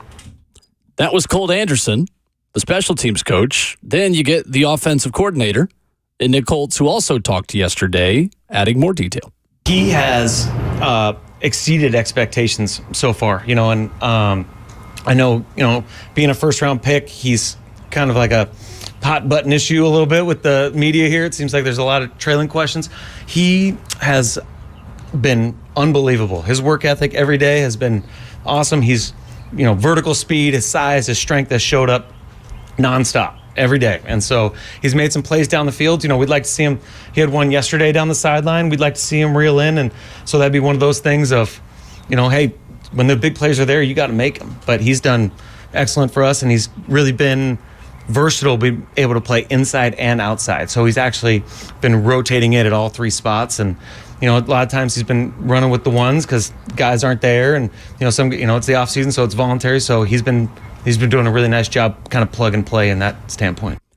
It does feel like, guys, that Treylon Burks, at least in practice through training camp, and as they have maintenance days for DeAndre Hopkins, for Calvin Ridley, he will at least get a chance to prove himself at all three of the wide receiver positions. Yeah. And I think he gave a lot of information right there, too. He's basically told us, when the ones aren't there, it pretty much told us he's running with the twos for the most part. I think that was pretty much assumed, but he actually gave us that answer. And the fact that Treylon is stepping up, that's going to be his role. That has to be his role. The two dudes, the 1A and the 1B, Calvin and D-Hop, have their establishment. And also number 3 with the offense that he knows in Tyler Boyd, we got that established too. So as it pertains to number 4, he's next in line. He has to be able to take advantage of all these things. I guess my pushback on this is, what if it's all true? What if Treylon is that guy right now? Sure. And I think that's beautiful because that's a coach's dream. Somebody that's willing and wanting to be out there on every single possible thing he can be in, knowing that he's got the talent, he's an athlete, he got the drive for it, he just needs the opportunity. My thing is, what if it's actually true? And that true may be, again, his comp may end up being Darius Hayward-Bay, a very solid team player that make plays for you. Again, and he also gave the answer too. Nick Holtz did in that last clip. And it was one on the sideline he got to bring in. That's been his issue. Mm-hmm. Making the plays that come to him, you know? And that's a big step. And part of that comes with being on the field consistently, right? Not just like playing in 4 games and then having an injury. That's part of it. And I think you don't see as many drop balls necessarily if you're able to continue to build on your play. And that's the biggest challenge I see for Treylon Burks. I think the talent's there. I think if any staff's going to help develop it, and if any offense is going to try to cater him into it, it is this offense. Yeah. So he could really shine here if he's able to stay healthy. And I know not all of it was his fault. I know the concussions weren't his fault, right? You can't blame everybody for injuries in some ways that they get them. But I do feel like this staff knows what they're doing with them. They know what was going on with him coming into this season. They knew he was a first-round pick. And it's not their fault that they're being asked 5 questions a day about him. Like, they're not going to answer it with, he's just really underperforming. Like, I feel like it's a little bit of, they are telling the truth. I don't feel like they're going to sugarcoat stuff, but they also want to build confidence in him too. I'll even say this. Truthfully, it sounds like they're talking about him and Will Levis the exact same way. Sure.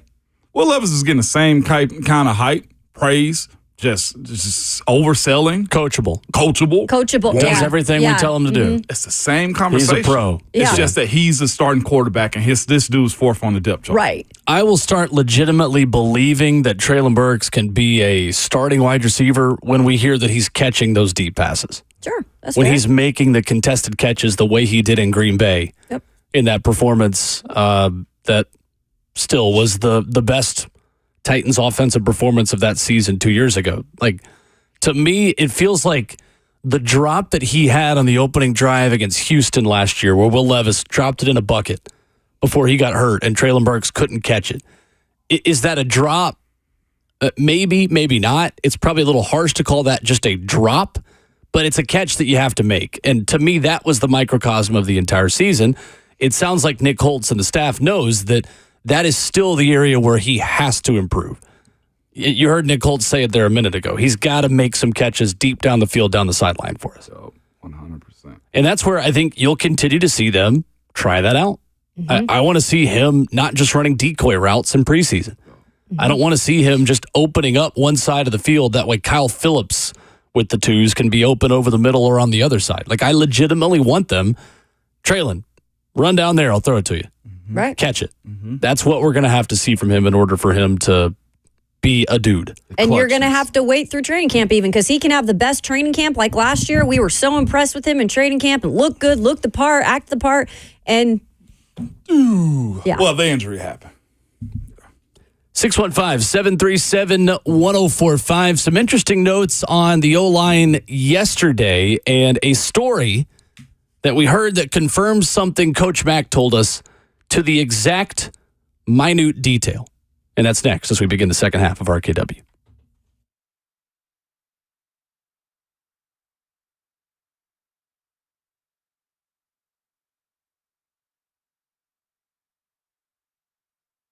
Don't let the rising costs of high interest rates bum you out. Genesis Diamonds is rolling it all back with zero interest financing and even better value prices. Right now, only at Genesis, get zero interest for 5 years on any purchase. A handcrafted Sakura ring with a GIA certified diamond is only $100 a month. Wedding bands, colored bands, fashion necklaces, just $40 a month. Pick any item also. Pay zero down and spread your payments over 5 years, even the sales tax. Or how about that amazing $3,000 pair of diamond stud earrings, just $50 a month. Luxury pre-owned Rolex watches are also included in this for the wives and girlfriends that want to get their husband or boyfriend, hey, Rolex for Father's Day. It's that time of the year, fellas. Let's do it. All right, so while interest rates are going up and up at other places, Genesis is offering real interest rate relief, and you need to take advantage of this. 0.0 for 5 years. This makes everything more affordable, and it's just the smartest way to buy. So don't miss out on this amazing offer. All natural and lab-grown diamonds are also included now through June 30th at Genesis Diamonds. They're located in Green Hills and Cool Springs.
What's going on? 8 o'clock. Good morning from the 104.5 The Zone Studios. I'm Robert Walsh. Breaking news this morning, reported by Adrian Wojnarowski of ESPN. The Los Angeles Lakers are targeting Connecticut's Dan Hurley to become the franchise's next coach, preparing a massive long-term contract offer to bring the back-to-back national champion to the NBA. Cleveland Browns signed head coach and general manager Kevin Stefanski and Andrew Berry to contract extensions. Since 2020, the Browns have the highest win percentage for the team over a 4-year stretch since 1986 to 1989. Kevin Stefanski is the first Browns head coach since Bill Belichick to coach 5 years in a row for the Browns. NBA Finals Game 1 tonight after a week-long break. Celtics getting back to full strength with Kristaps Porzingis, and the Mavs also getting Derek Lively back. For all your foundation repair and waterproofing needs, visit USSTN.com. Breaking news at once on your home for the Titans and the Vols. This is 104.5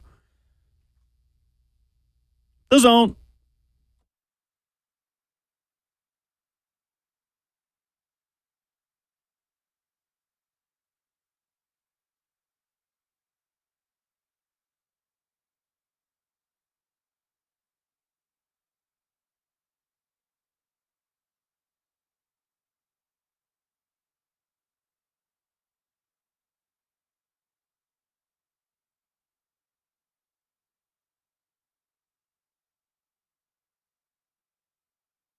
Would you look at the time? Second half of the show already here on Ramon, Kayla, and Will. RKW, Ramon Foster, Kayla Anderson, Robert Walsh. Sitting behind the glass, I'm Will Bowling. Coming up in 20 minutes, Denard Wilson. When he speaks, you should be listening. The defensive coordinator of the Tennessee Titans had some interesting things to say yesterday about aggressiveness, about press corners, about playing defense for him and for head coach Brian Callahan. We have that audio for you coming up in 20 minutes. I think some interesting notes about just playing defense from a guy who I think will be a head coach within 3 years. Yeah, if not less, right? Got that coming up for you in 20 minutes. 615-737-1045. Streaming live on 1045 The Zone TV. Facebook Live, YouTube, Twitter, or Twitch. I was slow. You were You snoring over there? I was slow right there. That's on me. You're right. When you win, you win. Okay, I concede. There was a story told yesterday by offensive coordinator Nick Holtz that confirmed something that was a Coach Dave McGinnis exclusive. Coach Mack told us about J.C. Latham working on the sleds during a storm, like the guy in Caddyshack, continuing to play. This was offensive coordinator Nick Holtz making some very strong claims about his new rookie left tackle. Well, JC has maybe the best energy of any person on this team. I mean, he is like he's out here all day. You know, here's a side story about JC. The day he signed his contract or something, we were sitting in our office. I was having a sandwich, and it's about to have a thunderstorm out here, and we look outside and I walked down the hallway, and it's just JC out here by himself, you know, at 4:30 in the afternoon, hitting a sled. And, you know, so Brandon and I walked out there. We're like, hey, you know, first of all, you can't be working on the field. You got to go. And there's about to be a thunderstorm. And, you know, he's just like, oh, this is what I want to do. And so his energy is infectious from that standpoint. But I would say he's done a really nice job with his footwork. You know, playing left tackle in the NFL, it's a foot speed position, you know, and you're going up against the best athlete on defense. So he's done a really nice job, I think, improving that and just kind of playing under control. You know, he's so big and he's so strong, and he doesn't need to do a million different things to move people and to get himself in the right body. Speaking from someone whose car now has many damages because of lightning hitting a tree, maybe not the time to be hitting Bertha and or Olga. No, it's not. I do not recommend. To be in an open field in general. I was just going to say, yeah. It's not great. No. I mean, they've got some metal on them. No, I mean, he's the tallest thing in the yard right there. I will say, though, J.C. Latham, everything we know about him, this guy is the opposite of Isaiah Wilson. I think in every way. Yeah. Lord. Oh, my gosh. I can't believe we still use that name around here. Will it have an asterisk by his name in the record books? Like I don't think he'll be anywhere. Maybe just let's remove his name. He goes down in the Wikipedia. All right, draft picks, the first rounders here. He does. Yeah. So you put an asterisk by it. But to that same point that you're making, Will, he's a worker. At all times, like as one of the best compliments I've heard a coach say a player he can give to a player is he's a better worker than he is a talent. And it seems to me J.C. Latham has the work aspect down. If I know you're going to work and you're good enough to be efficient during the plays, then I know we're going to get the best out of you. It sucks sometimes, and I hated this, and I think we've talked about it a little bit on this show. Nike years back made this shirt that said talented but lazy. Mm-hmm. I thought that was the dumbest shirt ever. Me and the people that I have a small circle with thought that was talented but lazy. That is the dumbest just slogan ever. But that's also very true. There's a lot of guys that have J.C. Latham type of talent or Isaiah Wilson type of talent that don't use it properly. We see that often. Man, why didn't that guy get on the field? And that's one of the things that I think you don't have to worry about with him. That and strength. Mm-hmm. Those are two things I think we've been focused on as far as the offensive line goes, especially at that left tackle position. We've watched guys just get bulldozed into the quarterback lap. And I know he's going to have his struggles because he's young. He's trying to figure this NFL thing out. But the strength aspect of it will save him. It will save him time and time again. They got big as a team. And if you look all across the board, and I think it was strategic, but specifically the offensive line, they got big. Every time I've gone out there, I've said, Lloyd Cushenberry arms are long as heck. You know what I'm saying? And just look at the body types they have. The fact that they're willing to move Daniel Brunskill to center. He's not a short individual. Daniel Brunskill is, what is he, 6'5"? 6'4", 6'5", yeah. He's listed as 6'5", 300. That's a tall individual. But to JC's point, you got a worker. You got a grinder, man. And I said this from the beginning. Whether he stays at left tackle or whether he makes a move to another position, you have a franchise setter. You have personality in the building. You got guys that want to be around him and make that building want to be very inviting. And that goes a long way. We're hearing the players talk about it now. I love the pick, whether he stays at left and becomes an all-pro Pro Bowl guy or whether he has to move to another position. I think that is super dope for him, and it was a necessary pick for this squad. He's been absolutely just a joy to watch out there, and he does stick out amongst the crowd. I don't care if it's early on without pads, just the way he's built too, the athleticism. When we're overwatching the offensive line, Bill Callahan, as I've mentioned, is very vocal and he does not hold back. And when you have a crappy rep or you're not getting up on that slide, he's going to let you know. A lot of the times when I've been over there, while JC has not been perfect, there's been a lot of positive praise of him too. That's how you do it. You do, doing things right or learning from the exact moment that you didn't do something right and fixing it the next rep. But what I will also say is this is expected. This is what we need to expect from their first round draft pick, their top 10 draft pick. They chose him over some other guys they could have taken. And this is expected. This is expected from J.C. Latham. It should be continued to be expected from him. And there's things that he does that makes him a little more special because he's got the personality to match it. I think that always can help somebody. But I want to say, good. I'm glad he's doing that because it's expected. Other news this morning from the basketball world, Dan Hurley, back-to-back national championship winning coach at UConn, has been targeted by the Los Angeles Lakers. I know Dan Hurley went on the Dan Patrick Show back in mid-April and said burnout or an opportunity to coach in the NBA down the road. He would consider if he can mature a little bit with his emotions would be the only reasons he would leave UConn. Myron Medcalf of ESPN makes the important clarification as well that every player on that UConn team, if Dan Hurley goes to the Lakers, would have a 30-day window to transfer. And if that happens, he says, I'm not sure we've seen anything like that in the college basketball transfer portal involving a potential preseason number one squad. I know Tennessee has 2 openings on their their roster. Teams are getting maybe a little excited. Yeah, it is. I asked Bert to play something real quick because he had something in his quotes. Goodbye. It's boys and men. It's hard to say goodbye to yesterday because he mentioned at the end of the road.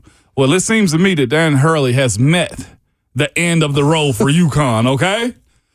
And it's all cool because, again, he painted it well that he was there for UConn and they got the best team right now and he's on top of the hill as far as college basketball is concerned. Probably the preseason number one, could make a 3-time run as far as being the national champs because they are that good right now. Although, Will, I'm with you. I think our Vols will definitely benefit from him. I don't leaving, okay? Maybe. They're leaving. But it's time to say goodbye, Dan Hurley. You got ESPN. You got Woj. You got all the big people saying, Shams, that he's the guy. So, as he mentioned, the end of the road, I think he's picked up a new bag at the end of the road. Well, I guess Shams is saying the opposite. I'm not convinced. I don't think it's going to happen. I want to believe it. I think this is the Lakers. I think this is LeBron. I think this is LA giving we went for the white whale. We went for it, but JJ Redick, welcome to the LA Lakers. So why do you think, though, they're playing this up so late? Like, yeah, they've always had interest in him. I don't think it's late for the Lakers, though, because, I mean, I guess I'm thinking the coaching carousel I'm thinking more on the college side. On the college side? Yeah. They don't want to recruit. I mean, when the Lakers call, you answer. It's that, too. I think there are maybe 2 or 3 NBA teams, right? Like, it's what? Right. The Lakers, Knicks, and Bulls? That when those 3 call, you Dallas, pick up the phone. I throw Dallas because their ownership is so great. Their ownership is awesome. I don't know, though. What'd you say, Dallas? I think it's the tradition. Cuban. I think it's the brand. Like the Dallas Mavericks don't have the same brand recognition as Lakers, Bulls, and Knicks. I'd actually throw the Bulls out right now. Lakers, Celtics, it's still Miami is good enough for Hoiberg, good enough for Billy Donovan. Does everyone just think they could be the guy that turns the Bulls back into the Bulls? Absolutely.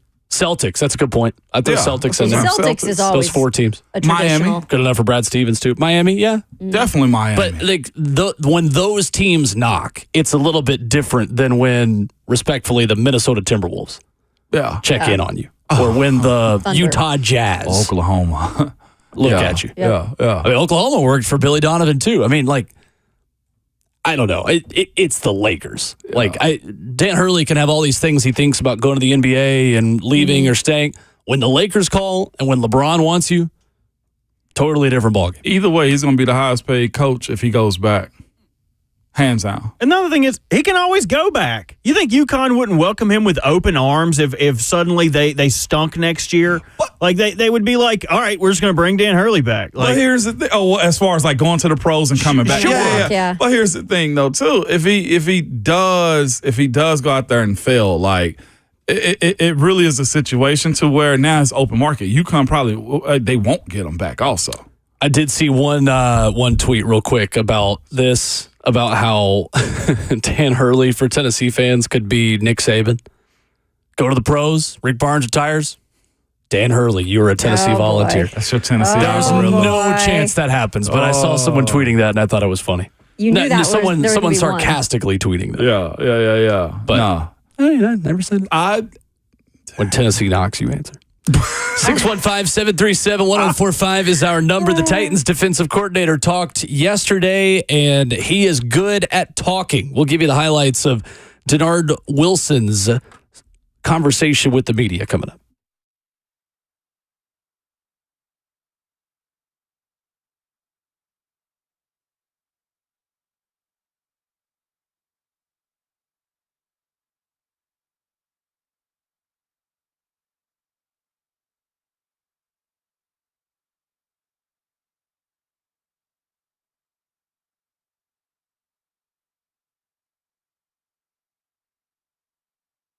Hey, it's Will Bowling. If you're running a fast-growing business in Nashville, listen up. NetSuite's Business Grows Here event is coming to Nashville on Tuesday, June 25th. Don't miss it. Why Nashville? Because NetSuite knows Nashville is a hub for entrepreneurs with forward-thinking founders, a top talent pool, and pro-business leadership. Apply to attend the business event of the year. Business Grows Here, taking place at the Conrad Hotel on Tuesday, June 25th. You'll learn how Tennessee is paving the way for new business growth and capital. You'll see how technology, fueled by AI, is shaping the way we grow and run our businesses. And you'll be inspired by leaders who have built and led billion-dollar businesses, like Jamie Simonoff, founder of Ring Video Doorbell, and Burke Nihill, CEO of the Tennessee Titans. NetSuite by Oracle Business Grows Here is free to attend if you qualify. So apply right now to find out, because seats are going quickly. Tuesday, June 25th. Block out your calendar. Apply right now at netsuite.com/Nashville. That's netsuite.com/Nashville.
Hour number 3 of Ramon, Kayla, and Will continues right here on 104.5 The Zone with Ramon Foster, Kayla Anderson. I'm Will Bowling. When Denard Wilson talks, we should all listen. He talked yesterday and I thought gave a perfect 60-second elevator pitch on how Titans defenses will play under his leadership. This was Denard Wilson talking about running through walls, talking about aggressiveness, and what that means to him beyond just sending more guys at the quarterback. Here's your defensive coordinator. Well, like I say, aggressiveness doesn't have to be sending more people. It's the mindset in which you play. Aggressiveness is, if I'm on the line of scrimmage, I'm knocking guys back. I'm setting edges violently. I'm building a wall up front with the D linemen. Aggressiveness is your linebackers reading your keys and coming downhill. And when they come downhill, they're coming down with the intentions to run through people and knock running backs backwards. Aggressiveness is running from sideline to sideline and swarming the ball and defending every blade of grass. And then when you have that attitude and you play that way, and then when you add smart pressures or smart decisions, now you start to become more multiple. But to me, aggressiveness is a mindset. It's the way you go about your life on a daily basis. It's like this. Guys that are aggressive, they normally don't fear failure. And, I learned this a long time ago. It's false evidence appearing real. So if I don't fear failure and I can line up and play and read my keys and look at the right thing, I'm going to be aggressive in what I do. Man, just put that on a loop before games in the locker room. Yep. I mean, this Denard Wilson sounds like if you've got a job at $149, he could put you in a certified pre-owned vehicle today. Let's go. The way that he communicates is so clear. You're going to get the heated seats, but hey, look at this right here. You're going to put this sunroof all the way back. Look at how far this thing back. I mean, you're going to see you're going to see the Big Dipper. You're going to see Orion's belt. You're going to see everything up in that sunroof. And I'll tell you what, the powertrain warranty you're going to get on this thing, it's going to be good. It's going to be aggressive. When you get in this car, you're going to feel alive. You're going to feel like you're attacking the day as you take it to the highway. I love hearing. How you sold your car? I love hearing him talk. I was going to say, man, are you could be maybe. That was good right there. Trying to get on staff here? Focused on cars, considering mine got crushed by a tree the other day. Maybe I'm more car focused. That literally, and I don't mean that as a dig to Denard Wilson that he sounds like a car salesman, but he sells his style of defense exceptionally well, and I don't want that to be taken as me digging him like, oh, the Titans got a used car salesman for defensive coordinator. Like, it's not that. Yeah, it's that. He's just very clear and concise the way he sells you the way this defense is going to play, and I'm buying it. Man, I would absolutely love and hate his ass. Do you hear me? I would hate him because he says all of that, and he ain't got to put on a single pad. I love your PTSD about good defensive coaches and players. He can say it as much as he wants. In the moment, he's just imploring people to just go and just create violence. Like, I almost want to ask Bert to play that again. I was sitting over here listening, and I'm watching YouTube, and I'm just smiling like, this is a maniac. He's a doggone maniac because I'm like, he's the type of dude that'll have the 5th D tackle and there's no 5th string defensive tackle in the NFL just thinking he's an all-pro. He is a guy that wants to inflict pain on offenses, and you hear it in his voice. You ever got in trouble with your parents? When they yell, when they yell and get loud, I was a good kid. You was just like, okay, all right, yeah, I know. I yelled a lot louder. I know, yes, I messed up. But when they sit there and talk to you like, you shouldn't have done that, right? Like, this is what we raised you not to do, and you doing these types of things. And because you act like this, now I got to go to that's him talk. He sounds like the calm parent. You just stole a bag of chips from the corner store. And now hell is about to come down. Oh, my gosh. And yes, this is the offseason. We ain't got yes, we have yet to see what this defense is going to look like. But if this is how he's empowering his players to say, look, I want you to be smart, but I want you to go cause hell on the other side of the ball, that to me is one of those things. Like, he's talking about pressure and not blitzing. Like, can you imagine unleashing Jeff? Like, I told you guys in that 2020 season, my first year on this station, when my former offensive line called me and said, all they wanted to talk about was 98, 98, 98, 98. Like, that's what you're hoping that you get out of this team. And the player that Tavondre is, the player that Sebastian Joseph Day is, like, only thing defensive players want to do is just go see ball, get ball. And I think that's what you will see under control. Now, again, I think there's going to be more pressure on the back end of this defense than it ever has been before. It 100% is going to be. The side-to-side play of Kenneth Murray is got to be, I'm talking about exquisite. Right. It has to be, I'm talking about good, because if he's asking them to go on the other side of the ball often on every single play, then there will be gaps, okay? If they're not gap sound. And again, if he told you just go make a play, I don't care how we do it, then guys got to be sound from the linebackers back. Mm-hmm. That's the way I look at this also. So you were talking about, the back end of the defense and specifically where he spent most of his career having success in that secondary, right? And he's obviously helped boast that by bringing some guys here. And yes, I do feel like he was a huge part of even a guy like Snead wanting to be here, Cheeto wanting to be here. Because you look at his history, this has been the same Denard Wilson that he's been for a long time. When he was with the Philadelphia Eagles, it was apparent in 2022 how good that secondary was in terms of not allowing, I think they were first in passing yards allowed. When he left, they dropped to like 28th. And then he joins the Ravens. Oh, look, they were 4th last year with the boost of Denard Wilson back there. So it's not only the way he is able to coach and just the command of respect he gets from his players, but it's actually like statistic-wise, he's making these guys better. And now he's got to do it with a full defense, right? He can't just focus on one area, but it makes you feel a little bit better that you can combine the portion of how he coaches and how he demands respect with actually getting results. And that's why I think he might be out of here in 2 years. And I know that people don't want to hear that, but the Eagles passed up on giving him the DC job, and I think they made a huge mistake. So good for the Titans. Yeah. On playing cornerback in a Denard Wilson defense, I thought this was another specific answer about pressing, about the way that they will always try to dictate the tempo of each play. This was Denard Wilson talking about playing corner in his defense. For me, I believe press or less. Like, I want them to line up, and I want them to be in front of receivers and challenge the receivers. Ultimately, in this game, if you get free access, it's easy for the quarterbacks to complete balls.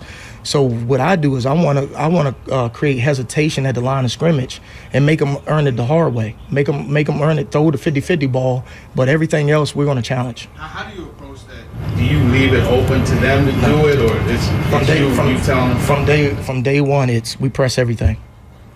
Period. When guys play off, when they have permission to play off, is it a matter of fear of getting beat over the top generally? Sometimes now, listen, offenses, they do a great job of giving you different formations, right? So a lot of offense, when they spread you out and there's wide, I mean, you want to line up and press them. You want to put body on the body. But what offenses do, they shrink the formation to get you to back off. So a lot of times, when you see guys playing off coverage, it might be because of the coverage that you play in, and you have zone vision, so you have to be off. To me, it's not about the DBs or players having fear to do it. It's about what do you emphasize, and players do what you emphasize. It's what you want from a scheme standpoint, and then teaching the techniques and letting the corners understand the leverage and where is their help. And when they thoroughly understand where their help is, they can play to certain leverages and take certain routes away.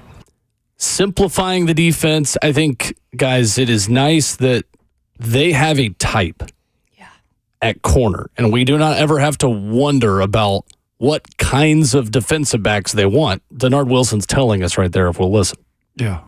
He wants somebody that's going to go make a play, not afraid to make a play, too. If you're a thinker and not sure of yourself, you're not for him. You hear it in his voice. His tone is...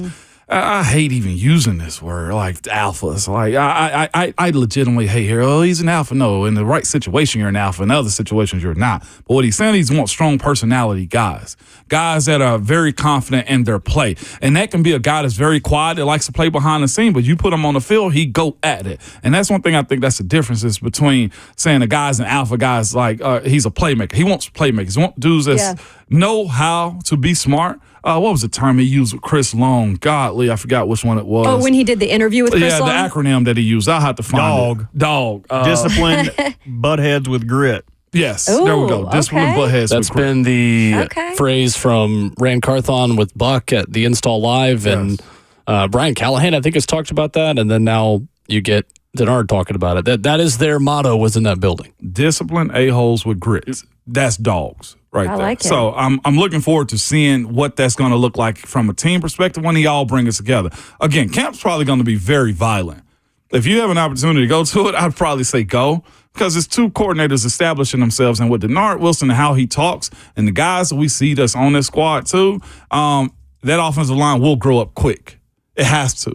And so it will Levis too. It's going to be some frustrating days. We might have more negative days for the offense than we do positive days, just because of the mentality of a dude like Denard Wilson. Again, hearing him talk calmly and just sinister the way he did about what he wants his defense to do, that's encouraging for a team that has to, one, create turnovers and generate them, get sacks, and have and create negative plays. I think sometimes in the past with this team, they have been on their heels more than actually being in a sick'em role.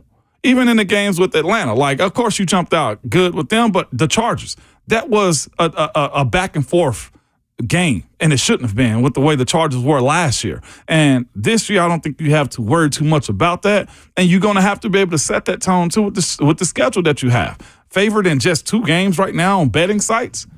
That's one way to change it. Have a monstrous defense. As much as we're going to talk about Will Levis and how much touch he got and how he's changed everything, one way to equalize teams is to be just a Tasmanian devil on game day defensively.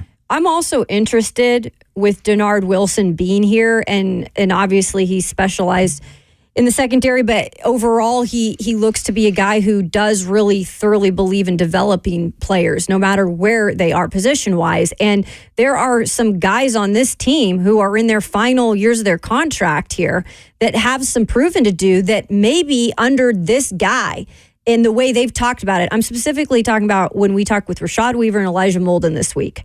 And they spoke about just having this reset and knowing, okay, this is a different scheme. It's a different guy. There's different expectations. Maybe there's more detail than we've ever seen go into it. How can we maybe take and make the most of this opportunity to get another contract here, right? Or stay here? I think it will be really interesting to see a few of these players that have been on the team. Can they change? Can they take their game to the next level with this complete reset led by Denard Wilson? I'm curious. I thought this was interesting from Denard Wilson on something he certainly agrees on with Brian Callahan, and that is the value of an interior pass rush. Maybe the most interesting thing Denard Wilson said yesterday, in my opinion. I think we talk a lot about DBs, but the game is won and lost in the trenches. And the biggest thing is like we talk about edge rush. You really want to dominate the offensive line through the A and B gaps. Because when you dominate the offensive line through the A and B gaps, there's no step-up lane for the quarterback.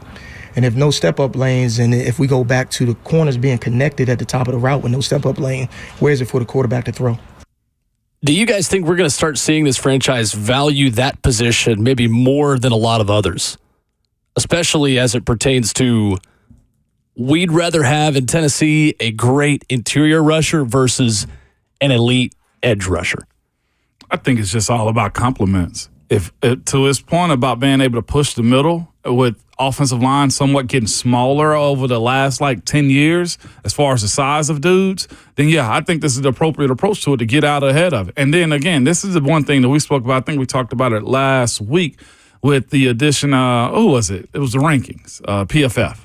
When we're speaking about the average pass rusher that Harold and Arden has been. Well, Right. this is one way to make them above average, at least naturally, in how they approach getting sacks. Again, you lost a big addition last year with Danico going to Houston.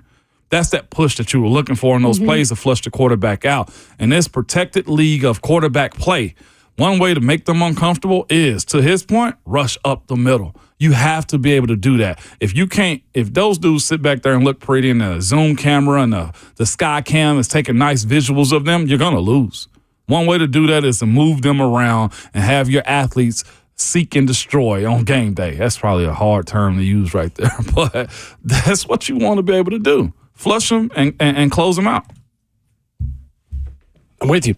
I think the value of interior defensive linemen is important. I think that is the number one area where you've seen the collaboration between staff and GM. If Denard Wilson and Brian Callahan don't feel that way, I don't think Tavondre Sweat is a Titan.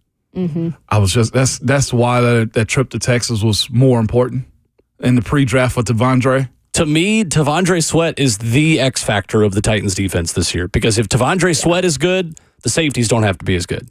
If Tavondre Sweat is really good, the edge rushers don't have to be as good. If he's really good, Kenneth Murray, his job is way easier. Jack Gibbons' job is way easier. Like, I don't love the fact that so much of your defensive success is based on a 360-pound rookie defensive lineman who's got some maybe yellow flags in his past. But, man, if that guy is good, then I think you've got a legitimately solid defense. Think about what Vita Vea did in his rookie year. You know, think about some of the big D tackles. Like, look at New England. And I know we're talking about differences in age and rookies versus vets, but look at New England whenever they had big defensive tackles, right? Wilford. Baltimore does it often. Never mind, I ain't going to go into my hate on them. But they always find one big old defensive lineman that's going to push the middle of the pocket every single time. And they can be undrafted. I've seen them play undrafted gentlemen at nose tackle just to flush the pocket out. Like, it does, Will, to your point, put a lot of weight on Tavondre Sweat. No pun intended. Boom. You knew I was headed with that. And that's why it's wild. Like, I think during camp when they put the pads on, again, no matter what, I feel like every, off season and even during season, we're talking about the lines, right? We're talking about the trenches, because it's just every year there's some sort of storyline. And now you think on both sides, you really have got to see a couple guys take a huge step forward. But yeah, the pressure is going to be on Sweat just as much as it is J.C. Latham on the offensive line, right? But Sweat in particular, just because you are missing that presence from Danico Autry. It's been said by a few of those players, Arden Key, Rashad Weaver, like, we don't have Nico anymore. Like, he ate last year, right? Yeah. And, there's got to be somebody who makes up for that. And they're part of that too. And real quick before we go to break, I think we're seeing it. We're just not paying attention to the importance of that position. The top players at the position right now, the pay that's going out, the salaries, Chris Jones, $31.3 million. Mm-hmm. Justin Madubuike, $31. Chris Wilkins just also got $29.5. Derek Brown, Carolina, $26. DeForest Buckner. Jeffrey Simmons is in that as far as base overall salary. This year, Jeffrey Simmons has the highest base at $16.5 million. Yeah. We're seeing it be important. We're just not talking about it as much as I think we should. Quentin Williams. Contract value, $96 million. Yeah, if Chris Jones doesn't hit Brock Purdy with a wide-open Jawan Jennings standing in the end zone, then the 49ers are Super Bowl champions, and this offseason is totally different. But the Chiefs have the best interior defensive lineman in the NFL right now that hit Brock Purdy while there was a wide-open Jawan Jennings in the end zone for a game-winning touchdown. And that's why they paid him over somebody like the cornerback who's now here. Yeah, him and Vita Vea, I think, top interior dudes right now. Yeah. 615-737-1045, your chance to react to that, plus other headlines where Tony Vitello, who will be on 3HL today, I am reading on Twitter this morning, had an interesting quote about early start times in Knoxville for Super Regional play this weekend. We have that for you next.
Wrapping up hour 3 on Ramon, Kayla, and Will. RKW 104.5 The Zone. We'll recap the morning headlines for you coming up at 9 o'clock. There is an element of the Dan Hurley Lakers pursuit that could actually hurt Tennessee long term, based on one candidate for that job. We'll talk about that coming up in just about 15 minutes. Elsewhere in Knoxville yesterday, guys, Tony Vitello talking to the media about the early start times of the Vols Super Regional against the Purple Aces of Evansville. Talked about the 11 a.m. Eastern Time start Saturday, said, and I quote, "It'll be like a football Saturday around here at 11. Only difference is I won't get to have fun." I would love to spend a football Saturday for a noon kickoff with Tony Vitello and just see what that experience is like. Imagine. I saw him at the pregame last year, and I was like, okay, I'm going to go say what's up to him, introduce myself. He was gone. Like, I guess he's just everywhere around. Mm-hmm. Everybody's either a tailgate or just sweet. He was in and out, but I'm sure he's a fun time. Easily. I mean, this is like a 44-year-old guy who you'd think is honestly in his 20s, the way that he's able to relate to his players, the way he's able to just, find success in a new day in terms of college baseball, and then all the extra, curricular activities, including the Orange Lambo. Like, he's just like that guy. 100%. He's totally that guy. 100%. Love it for him. It's going to be chaotic, though. Starting tomorrow. Saturday? Tomorrow, 2 o'clock, and Saturday at 10 a.m. Central. I never get cocky with this, but we won't need the Sunday game, though. I'm just going to put it out there. Wow. Look at you. I'm standing on Feeling business. Good this I'm going to go ahead and stand on business, Kayla, okay? All right, I'm motivated. Stand on that is what business. I'm telling you. So, Tony Vitello yesterday talking to the media, and like we said, you'll be able to hear Tony with 3HL at 5 o'clock today, leading into Ramon Foster, who's scheduled to be on at 5:20 this afternoon on 3HL, said they remind him, Evansville does, of Kentucky a little bit, based on the style that they play. Tony Vitello saying yesterday they're very confident, they get after it, they play hard. So on top of the talent that's there, they got a style of play, too, that makes them maybe the sum better than the parts. And that's something entertaining for the folks that were out east watching their regional, which was highly competitive. Tony said, it is a very experienced baseball team. Seniors up and down the lineup in the rotation. The one thing I think that will work in Tennessee's favor is that Evansville's Friday starter is a pitch-to-contact guy with a 3.5 ERA and a guy that doesn't have strikeout stuff. I think a pitch-to-contact guy in the Missouri Valley looks a lot different than a pitch-to-contact guy in Lindsey Nelson Stadium against maybe the best lineup in college baseball. I think Tennessee will be just fine. But what you did say, Will, if you always got to put both scenarios out there. You did say, though, if they for some reason were to win this first game, you do not want to see that happen with who they.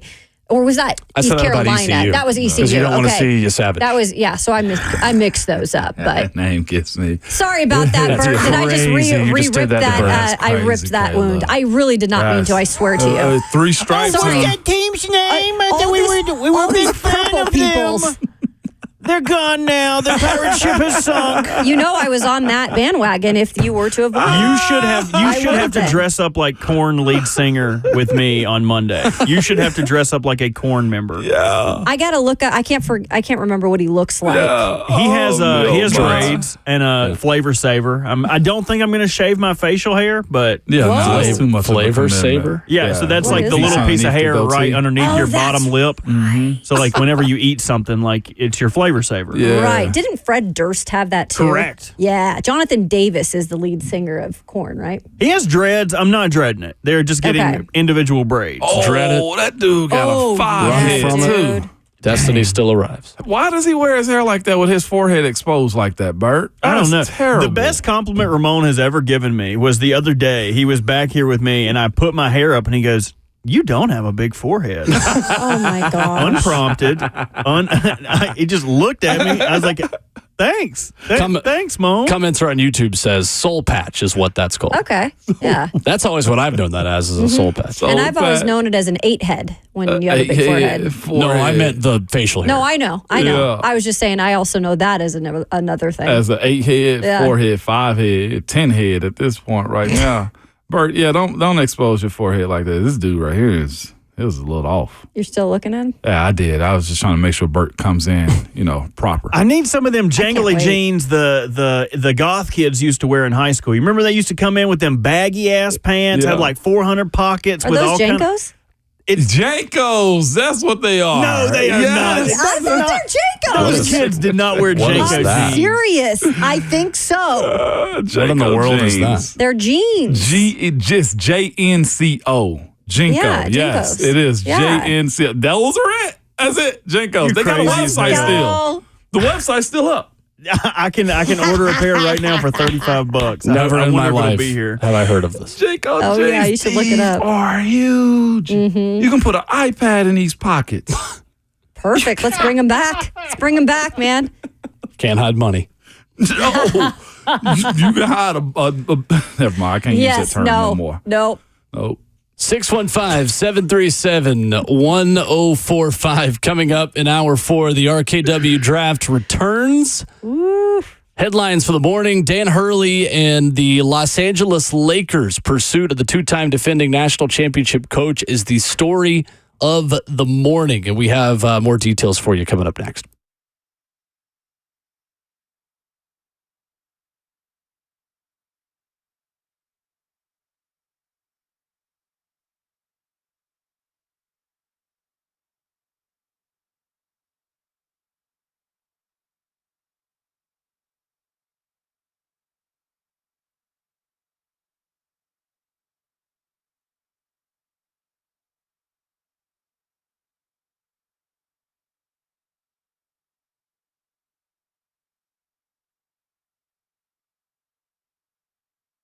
Storms and changing weather can cause all sorts of chaos, including power outages. What's going on? It's Will Bowling here from my friends at Lead Company. Have you considered what would happen if your home had no power right now? Well, I'm here to tell you a home generator can make a huge difference. If you've heard this show, you've heard about the tree falling on my car the other day. It can happen at a moment's notice, even when weather is not necessarily in the forecast to be severe in Middle Tennessee. And if the power goes out, a home generator is going to keep your heating and air conditioning system running. Lights on, appliances working. It's important for these summer storms we have here in Middle Tennessee. You can also count on your phones and computers to stay charged and never miss a beat.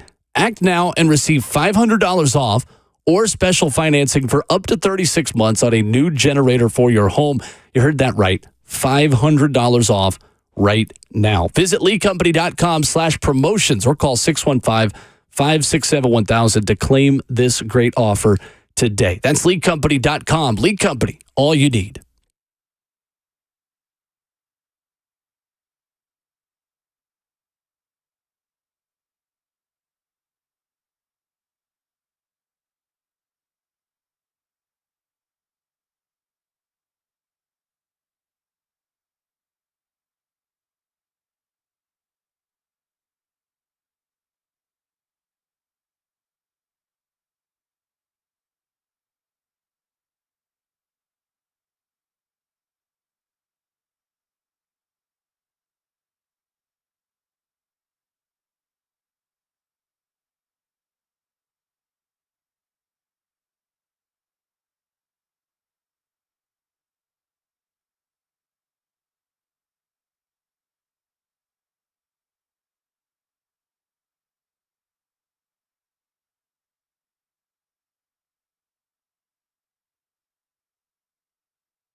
What's going on?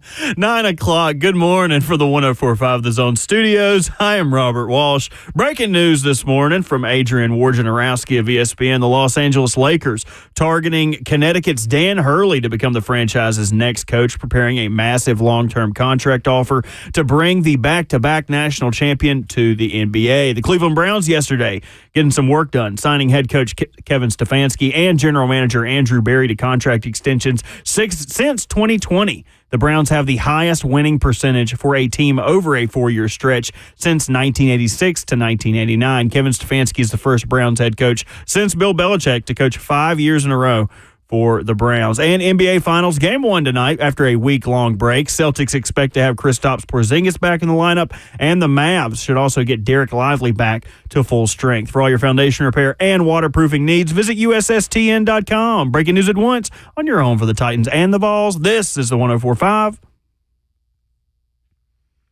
The Zone.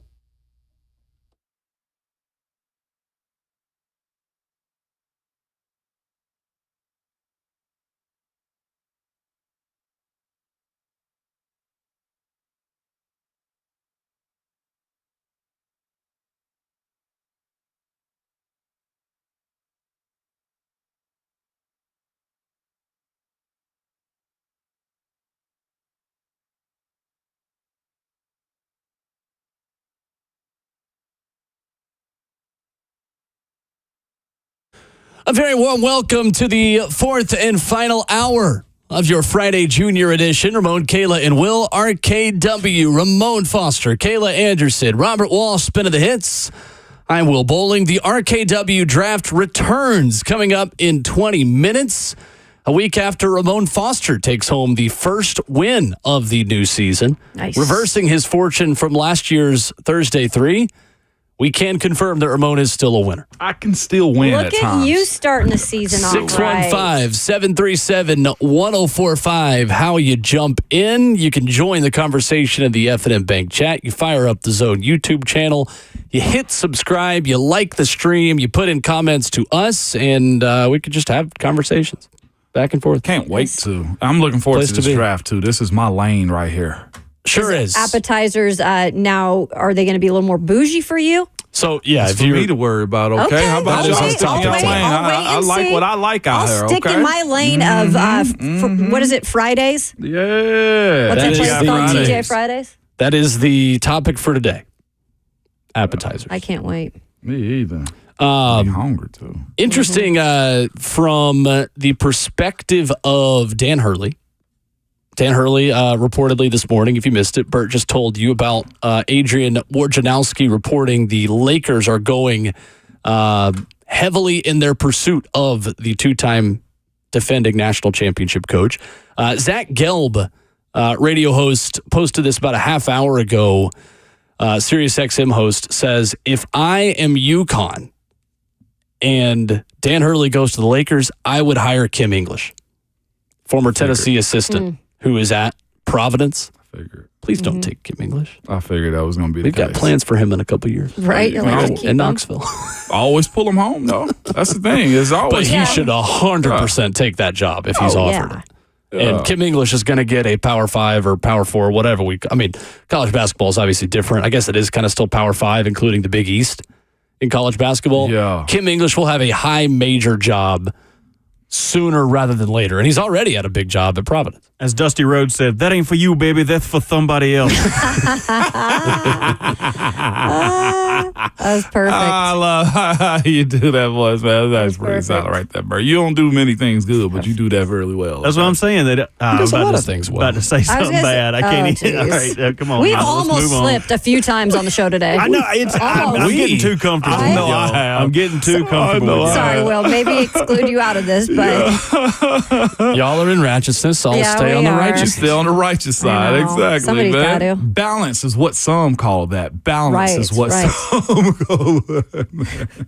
But yes. Awesome, man. Appetizer draft is coming up. I am efforting a lot of great foods that I like around here. So What are you doing? Hitting up all the private chefs? yeah. You know, Don't worry about it, what would you sweetheart. say? don't Yeah. worry about it, sweetheart. What would you say is the best appetizer? Hitting up all them private chefs. You know, Ramon, I ain't even gonna do it to you. I can't even do you like that, man. When's the last time you cooked something, man? I know you can bring him in. You bring him in. He probably got Emeril Lagasse. Bam. He probably got Wolfgang Puck. Wolfgang Puck. Guy Fieri. He cooks the city of Cincinnati every time he opens the microphone. That's what I'm saying. Bobby Exactly. Flay. Right, My right. guy Walt Fisher, man, he can throw down. He comes over to the crib. He's coming out soon too. Now, you wanted it? I was wanting an invite. I was like, well, why don't you come see how the other side lives? But I see how it is. Something That's fine. the 4th of July, I always cook out on the 4th of July. I'm gonna have to have my guy we have Walt been come here by and 2 cook years, for and we us. have not had a cookout I know. at your house. You have not. Hey, can you believe it's almost been 2 years? I still owe y'all that.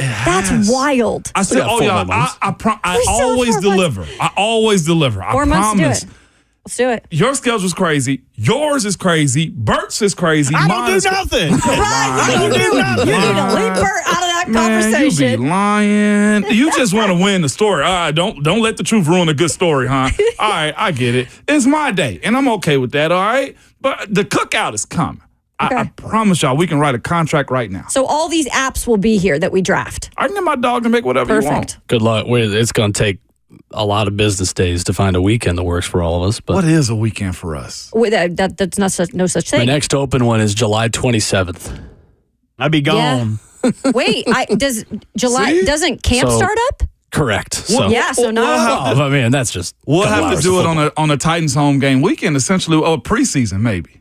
Yeah. We'll have to do it on one of those weekends. Like that's the only time we're gonna have like a Saturday before a game. Mm-hmm. If we're That not would work. going to a Vols game. The League's Cup break from July 27th to the end of August. You got me for about 4 weeks there, and then I'm back into Nashville. That might be doing. I'm gonna have my guy walk. halfway point of the Oh my season gosh. next week. I got it. can't wait. I got y'all. Don't worry. It's gonna gonna be have to cook fine. for a And day? if it's not good, y'all make sure y'all come on this radio airways and trash me. I'm talking about pretty much get me fired. If I'll it's put bad. you in Jankos. Is that cool? How about that? All right, cool. I like that. Jeremy in Nashville, 615-737-1045. What's up, Jeremy?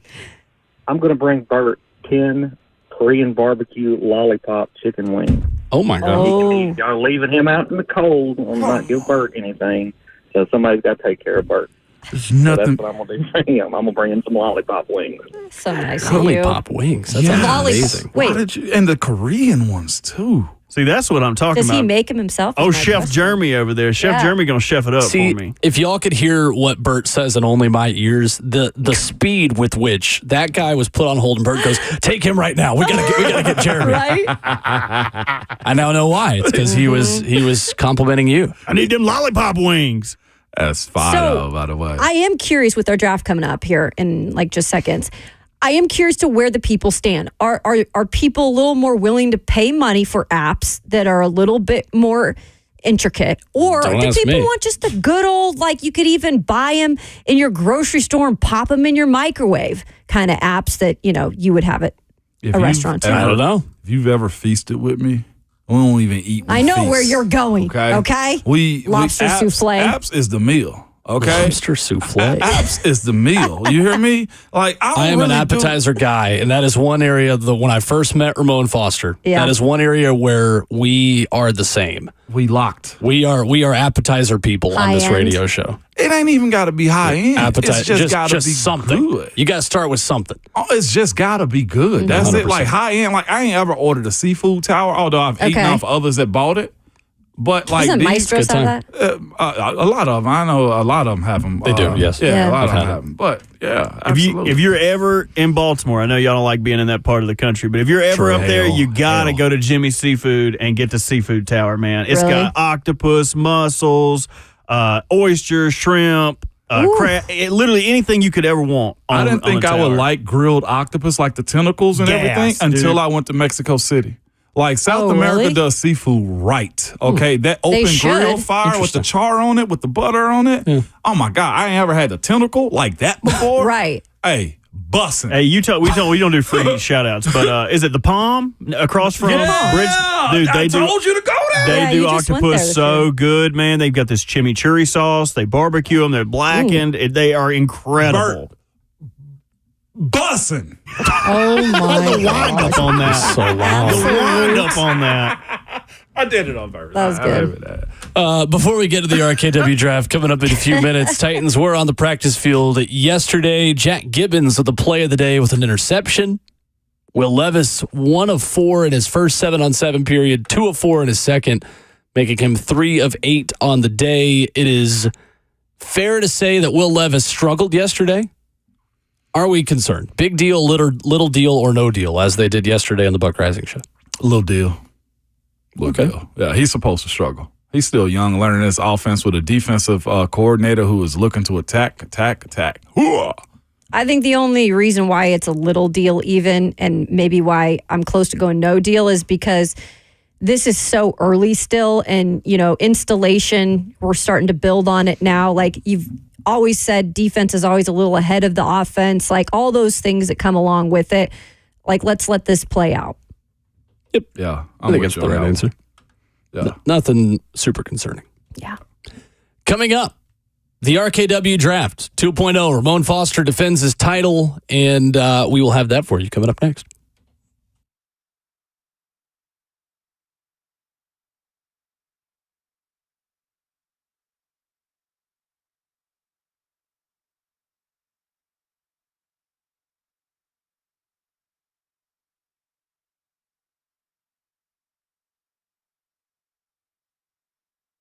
It's Ramon Foster here for Hiller Plumbing, Heating, Cooling, and Electrical. To let you just know this, man, you don't have to wait around all day long on your contractor tech to come to your house, all right? They will give you a window in which that appointment is set. They'll give you a call. They will text you, everything. All right, what I'm telling you is this. You don't have to wait around all day long. They will let you allow to have your day and just say, hey, be here at 1:30. We'll text you at around 1:15 to let you know, and we'll show up. And most of the times, to be honest with you, they will alert you that, hey, we have an opening and we can come to your house sooner. One of the best companies to do business with if you need anything done around your house. But you can also be a happy camper this month with 0-interest finance for 24 months on select HVAC systems, generators, and tankless water heaters, or just simply take advantage of Hiller's $99 drain cleaning special. What I'm telling you is this. Take care of your home systems before the peak summer temperatures hit. Visit happyhiller.com today for details.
Thursdays at 9:20 in the summertime, the RKW draft. Right here on Ramon, Kayla, and Will. Got that for you coming up in seconds. Ramon Foster, the defending champion. Ramon Foster, Kayla Anderson, Will Bowling. Robert Walsh is our producer. 4-round snake draft, best appetizers. The topic this morning. The appetizer to that draft, though, guys, I see is that. what we want to see today from mandatory minicamp, which wraps up today. What are you watching today? Today will be a day I want to see the kickers do work. Last opportunity to get some. 100%. Kickers are people too. They are. They deserve. Look at the offensive linemen loving Nick the little Folk. guys. Because here's the thing. That's the only thing that's real right now. How far can you stretch Nick Folk out to make a field goal? For the person that's supplementing Stoney right now, can he directionally kick? He made a 56-yarder the other day. You see what I'm saying? Like, I think that's important. Make the team go wild, distract them, throw a bag in the air right before you kick it. Like, I want to see if that can continue on for a fellow like him. What I'll say to that, Folk, yeah. I'm looking for a bounce back from Will Levis today. Like, you see him maybe struggle a bit yesterday. You see the defense put the pressure on. How do you bounce back? I think that's most telling sometimes, just in terms of immediate growth. Yeah. And I know we can't pull a ton from no pads, but I do think that is something you could maybe see.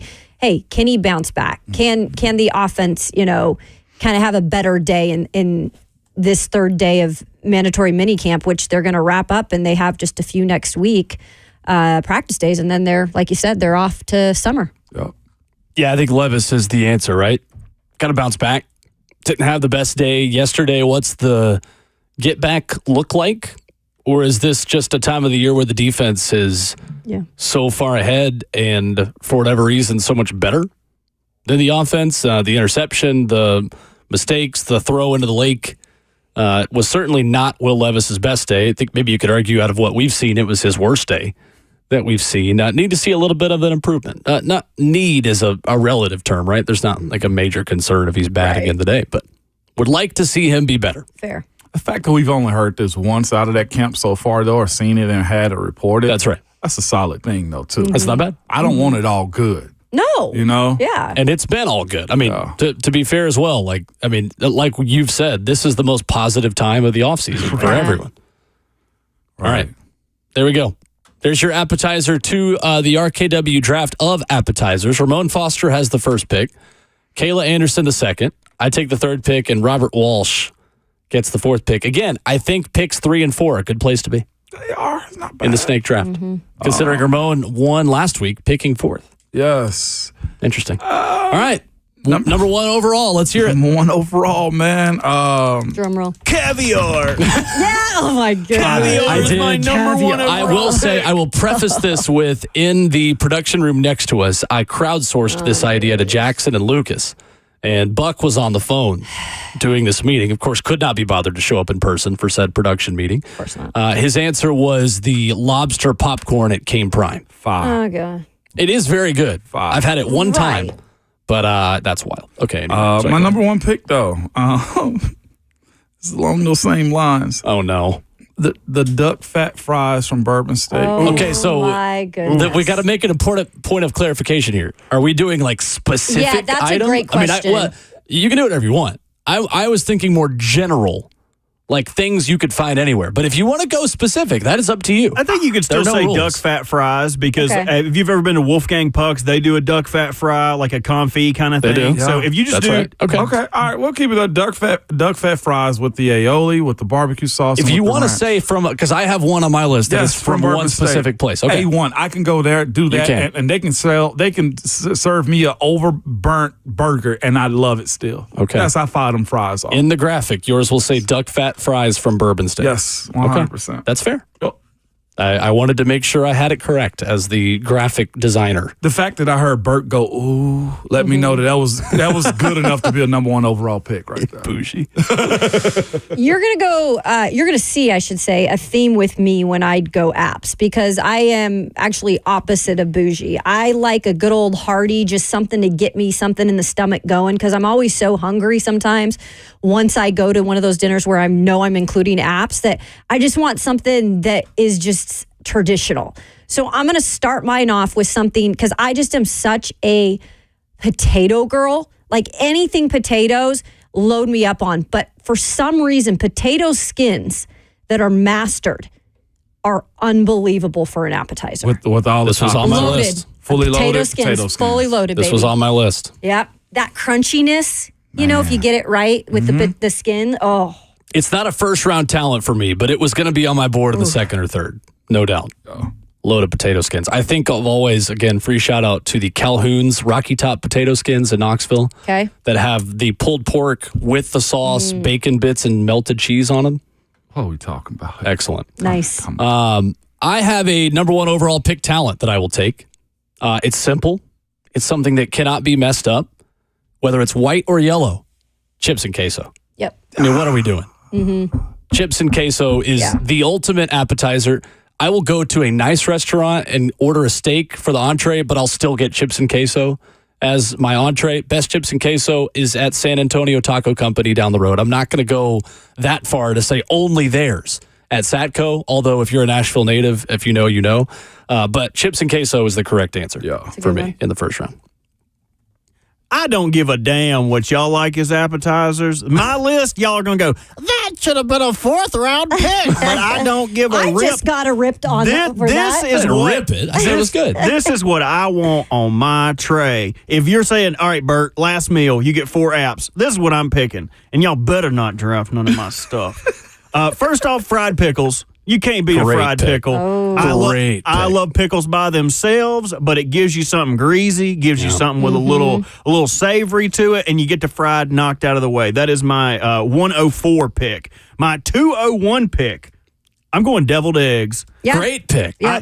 I'm about sorry. that. I'm sorry, y'all. Anytime somebody's old granny brings that egg-shaped dish out and somebody turns their back, I'm taking 2 handfuls. That's 2 deviled eggs in both hands. I could probably eat about 8 eggs. See, I'm particular about it. I've introduced having bacon on it, by the way. There's an establishment that do that. Yeah, I like some candied bacon. I like mine, and that's the point I'm going to make. That's with it. just a little bit of deviled eggs with sweetness. I don't like the overpowering 100%. mustard. Are you more salty with yours or a little bit sweet? See, I'm a little freak. So what I do is when you mix TMI. that yolk that y'all when you pipe it back in the egg. See, I like that to be a little spicy. I want you to mix that with some of that crispy a dot of Love it. sriracha on it. something with it, a little, and then have some green onions cut I like on it. it, some bacon, whatever, however you want to dress it up. I've had people make pickled deviled eggs for me with a pickled egg filled with I've heard of those. So good. I love deviled eggs. I love eggs. That's my second pick. Andre in the F&M Bank chat says deviled eggs with a jalapeno slice on top. I've not heard of that, but I would All try right, it. Andre. I've had that. That's culinary innovation that Yeah. excites. For my number 2 pick, again, you'll notice a theme with mine as well that I will reveal post-draft in my Basic? debrief. Not basic. No. Again, I'll explain later. Cheese curds. Yeah. My number For 2 sure. pick. I thought about different options here. I thought about just going a blanket fried cheese. I feel like that's a little too broad, considering the different types of fried cheese. The white cheese within the little balls of cheese, you dip it in ranch, or you can dip it in barbecue sauce, or like we learned at Buffalo Wild Wings during March Madness, you can dip them in caramel, and it's not bad. It ain't. Cheese curds are versatile. You can dip them in marinara, anything. I am going cheese curds number 6 overall, number 2 for my I don't team. hate that, but the maneuverability of a cheese stick, you can kind of take a bite, dip. See, curds, I prefer the curds. Curds, you've just got to stick your fingers in there. You get ranch on your fingers. You end up having to clean your fingers off, and you look like a kid. So I lean cheese stick, but I don't hate the curd. The cheese stick, so one time I choked on a mozzarella stick. Got to chew. Because it's so stringy that it literally, like, I was choking in the middle of a hell of a way to go. So you don't like those outdoor patio area. It's not that I don't like them. It's that I think the functionality of a little amount of cheese, and I could pop 4 of them within about 10 seconds. That's your Voldemort. Right. The That's cheese what I sticks, like. your throat will start hurting. You'll be like, I'm close to them. Get It's them my cheese sticks kryptonite. away Yeah. from me. It's the one thing that can slow me down, Emily. It's like those mini candy bars or those little like bite-sized things. Just pop them in. All right. We're not Kayla, going second in pick. that direction. We're not. We are not. Just keep it rolling. Yeah, I'm a basic, you know what. So I just feel like I feel like apps, sometimes it's okay to be that way. And get you an app that you can have anywhere. Tailgate, fancy restaurant, not fancy restaurant, out on the boat, before you go, to a party. What is that app to me? Wings. Okay, bone. I was curious if somebody would pick this. Okay. If you want them boneless, by all means have them boneless. If you want to work a little, put that bone in. Okay. Kayla sounds like she's in a Ford Tough commercial. Fancy restaurant, not a fancy restaurant. I eat wings wherever I go. My appetizers are built Ford Tough. You ever try to pull a tailgate through a storm? You ain't got no food in your belly, and you pull over to a B-Dub to get you a Buffalo Wild Wing. Oh my gosh! Hey, I do need an endorsement, so Damn right. Don't we all? We're getting it today, baby. Hey, I'm next up, and I'm back to back, right? You got two back to back. Yes. Jordan 96, 97. I hate the eating sound because mine is somewhat. It's lightly bougie, not really. Here we go. Hear me out. Calamari with the sweet chili sauce. Yeah, it's a great pick. It's not that bougie. And that's what I'm saying. Calamari, it can be for people that ain't just been to those sites. Like, it can be, but calamari with the sweet chili sauce is my second overall pick. My number 3 overall pick. Third pick for me is the whiskey shrimp from Stony River. It's a great pick. You're a seafood man, huh? Again, very specific. Seafood. I'm curious if the voters will knock you or if they will reward you for your specificness. Ramon's seafood, he specificity. Well, Kayla took my last one just then with her bone in, bone out thing right I here. knew you'd that was go a wings. good pitch, though, right? I did. But mine is very specific, though, too, with the Rocky Road sauce from Calhoun's. That was my only other thing, It's so funny. I've noticed about you, you are very detailed. Like, you're not going to just give like a one thing broad. It's going to get very specific. Yes, I can it's see a very that. solid pick. Yeah. With the whiskey shrimp, that and the calamari with the sweet chili sauce, 100%. You're going to mess around and get a Stony River or bourbon steak endorsement out of this. I'm going to be really jealous. I got one more. Okay. I'll get you a gift card. I swear I got you on the gift card. Okay. I got you on the gift card. Thank you. Caleb? Oh, it's already my turn again? Your turn. All right, what do I do, guys? I'm going back and forth on this. On the clock. I feel like I am going to mix this up, though, because I am a seafood lover at heart. Not like me. I'm going to give variety. Oh, you want to fight about this? Give me those crab cakes. Give me those crabs. You said you were going to be basic with these. That's not basic. Crab cakes are not basic. Crab cakes are expensive. But it's not a bad pick. Don't get me wrong. But you can't start this by saying I'm going to go with the cheap people's option and then pick crab cakes. I've had them at the store and put them in the oven. That's also being able to just sit down at restaurants and get dudes to buy you stuff. Like, that's why it's cheap to her. That's why it's that's actually, I put that on there because Travis wanted me to. Sharing. That's affordable. Let me put y'all on game. There's a grocery store, starts with a K and ends in a Roger. If you go in there, you can get about about a $5 a piece crab cake, and they ain't bad. Notice, Ramon, he didn't say Kroger's. He said Kroger. Kroger. He's not American. The red blood. I thought Robert was from the South. Okay, lot of value on the board. About half my board is gone. About half of it is still available. I have 2 picks left. I feel like there's 3 really good options that I could go with here. Let me do guacamole. Chips and guac. If I was being specific, I would say a tableside guacamole is the best, where they make it right there beside you. I'm not going to go that specific, but I will say chips and guac. I'm doubling up on the chips category. I feel like Big Chip is going to love me. I mean, if you are in the Frito-Lay back pocket, you are going to be voting for me. I might have just gotten Big Chip to support my campaign and support my team here, because I do have chips and queso as my first round pick, but give me guac. Yeah. With my third round selection. That's real. Some of my favorite draft content is when they have the cameras in the draft room and you see the team before them pick and you just see them fist pumping because their guy fell to them. That was me waiting to get through this crowd right here. Had to get through Fancy Foster, had to get through Kayla, had to get through Will, and then both my guys fell to me. This is the team I would have picked 1, 2, 3, 4 if I had all y'all's first round draft picks. My first one, I had to worry about Fancy Foster. Oyster Rockefeller. If you're going to do oysters, that's the way to do it. It's a great pick. Because you get the was on my spinach, board. Yeah. you get the, and see, I do them Oyster Rockefeller wash style. So instead of bacon, you have country ham. The country ham Look at cut that. up real small, super salty with the spinach. I'd be slurping sounds them things off the amazing. shell. And finally, I'm a grazer. Me and my cats are the same. They eat all day, every day. They get a little bit here, get a little bit there. That's how I like to go. And the way you get to do that is with a charcuterie board.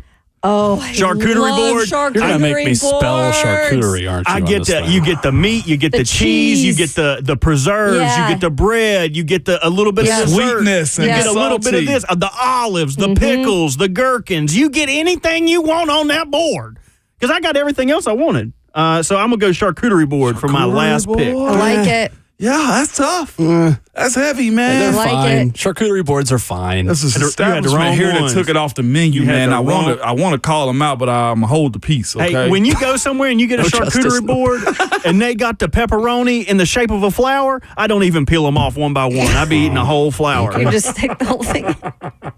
Interesting amount of variety on this board. Oh, man. There's one cat I'd love to pick up as a UDFA, so I hope he falls through these last three. I got one I too. know. That's I've solid. been UDFAs too. For sure. Who's up next? Will? It's me. Your last There are so many options. I know. On this board at the moment. There's a simple one. I could go big chip again, but I'm not going to do that. Man, I don't know which direction to go. I've already cornered the chip market. You have. It's hard sometimes. You have. I've also kind of cornered. You know what? I'm going to go a little bit of a different direction. Okay. Loaded fries. Yeah. Loaded fries ML will be my Rose does final them pick. great. The ML Rose loaded fries. They have the melted cheese with the bacon bits and a side of ranch with some scallions just kind of sprinkled on top. Chili's with an outstanding loaded fry. Yes. 100%. So I'll go loaded fries for my fourth pick. That would have been Cheyenne's first pick. She makes a loaded fry at home, but with waffle fries. That's what how they do. That's how ML Rose okay, does Yeah, it. you guys got to try those. I would put that on there then, because Yeah. some people might not know they be waffling. Yeah. Well, and those are, it's something about the texture. It just does it right. For my final one, man, I went back and forth with this one too. But there's something about things that are mini that get me. And when you do them, right, it justifies the appetite. See what I did there? Yep. 100%. I'm going with sliders, baby. Sliders. Give me them sliders. I've never done sliders as an appetizer. I've had it on the sample Burger before. sliders, chicken sliders. Just give me them sliders. Which burger or chicken? Like what are we? Well, I think you can be basic with this. You said we could go Okay, either way, right? that's fine. So you do the sliders how you want. The biggest thing with them is they're mini, so it's like a pre-meal. Yeah. I used to hate on that. Being a big fella is like, what the hell am I much going to do? bread. Eat 400 sliders? But then you get one. You pop them. You take that bottom bun off. Take that There you bottom go. bun off, and good stuff. All right, Ramon. My last pick Wrap us actually up. comes from an establishment I named earlier. Oh God, here we go. 3 of your 4 He's are trying going to be from get. Yeah, we specific know what you're places. trying to do here. I ain't even trying to do this, okay? I ain't even trying to do this. But Philly cheesesteak egg rolls from Stony River. Oh, those are so. I love egg rolls. You are going He is after that specific. I might go I to lunch love the it. other day. Yes, we might you go are. there. Bert, I've been working out heavy, okay? I've been on it, okay? I've been on bike rides and everything. Us talking about this legitimately have Right? like, I'm going to make a bad I decision think you today. woke up just having a dream of all the apps you were going to eat Philly today. cheesesteak egg rolls is busting. It's pretty From good. Stony River? It's pretty good. Southwest Egg Rolls was my UDFA, dog. You didn't have to That's pick him up another really like good that. one. I thought about that one as well. Did not Good. have to pick my dude up. All right, so the full teams before we go to our UDFAs. Ramon had the first pick. Just looking at all these. All right, Ramon went duck fat fries from Bourbon State, calamari, whiskey shrimp from Stony River, and Philly cheesesteak egg rolls from Stony River. Kayla went loaded potato skins, wings, crab cakes, and sliders. That's solid. That is solid. I went chips and queso, cheese curds, chips and guac, and loaded fries. That's solid. And Bert went fried pickles, deviled eggs, oyster, Rockefeller, and charcuterie board. That's tough. That is some variety Good stuff right there. That's some good stuff. on the board right there. UDFA's time? Yeah, hit Yeah. me. I got a lobster bisque on there. Okay. Ooh, or she crab soup. I thought about that one too. I thought about that one too. That's my one. All you gonna Give do? me- Put a draft with big boys in the room, and we're just gonna keep saying food. Give me the just the perfect artichoke and spinach dip with Thought that about that one, nice too. warm, Yep. with Spinach dip the would have been my bread. next pick. Damn, that's so good. I thought about going the specific route and doing O'Charlie's rolls. Ooh. I very, very strongly considered that. Also on my board, buffalo chicken dip, which I'm shocked no one picked. It's amazing. I was, but I was not going to make 3 of my 4 picks be chip related. You only need to bring 2 bags of chips, though. The other one that honestly might be the one I order the most when I see it, and I'm honestly surprised with myself I didn't pick it, is beer cheese and pretzels. Okay. I never ordered that. Pretzels is The mini hot ass. bites? Yeah, I can't do The it. like the mini ones? Beer cheese and pretzels are my absolute favorite other than Would, queso. would anyone like some hard sticks to dip into this hot dip? If you're getting hard pretzel sticks, All then right. you're not going to the right place. That's an Would someone establishment like you don't these need to Go to pay a for. bar. semi-hard sticks to dip in They hot need to be pretzel? soft as butter with a little bit of salt on them. Can't do it. Bang Bang Shrimp, also another Bang Bang Shrimp. solid Yeah, option. See, I was going to yeah. go shrimp But cocktail. I contemplated that as well. Crab dip / smoked salmon dip. The lettuce wraps from P.F. Chang's. Yeah. Chicken Okay. lettuce wraps. You know what's a good one to bring to a party or cookout? dang it, Little man. Smokies. I'm Little so smoke Put those hungry. little things on a stick and you just pop them. Mini corn dogs. Another Yeah. one that I had on my board. Not Swedish meatball, but like barbecue Yeah. meatballs out Yep. the crock pot. Yep, put Fire. the jelly in it. Nobody You took mix it with chips jelly. and salsa either. I thought No. you said chips. You No, said I chips said and dip. queso.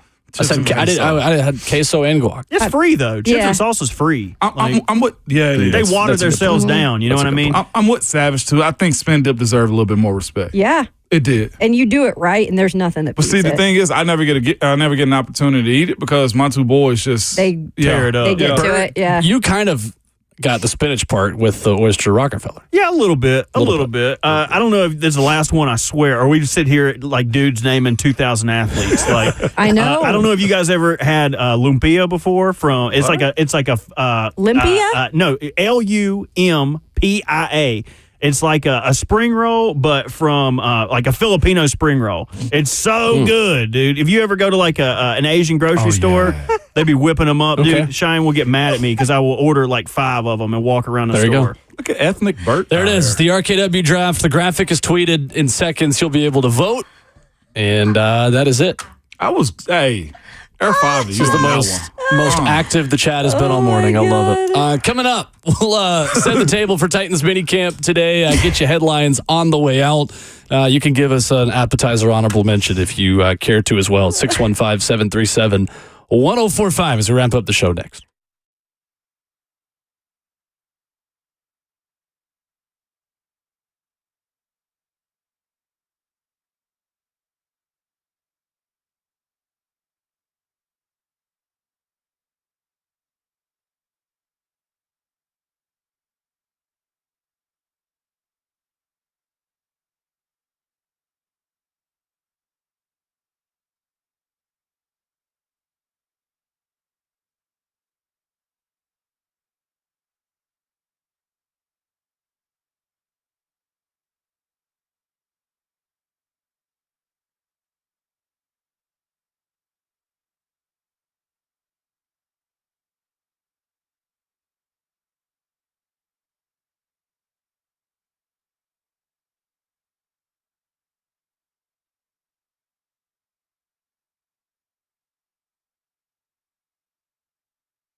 Wrapping up the show, Ramon, Kayla, and Will on 104.5 The Zone. The praise pouring in at Ramon, Kayla, Will on Twitter. That is where you vote for the second installment of the RKW draft.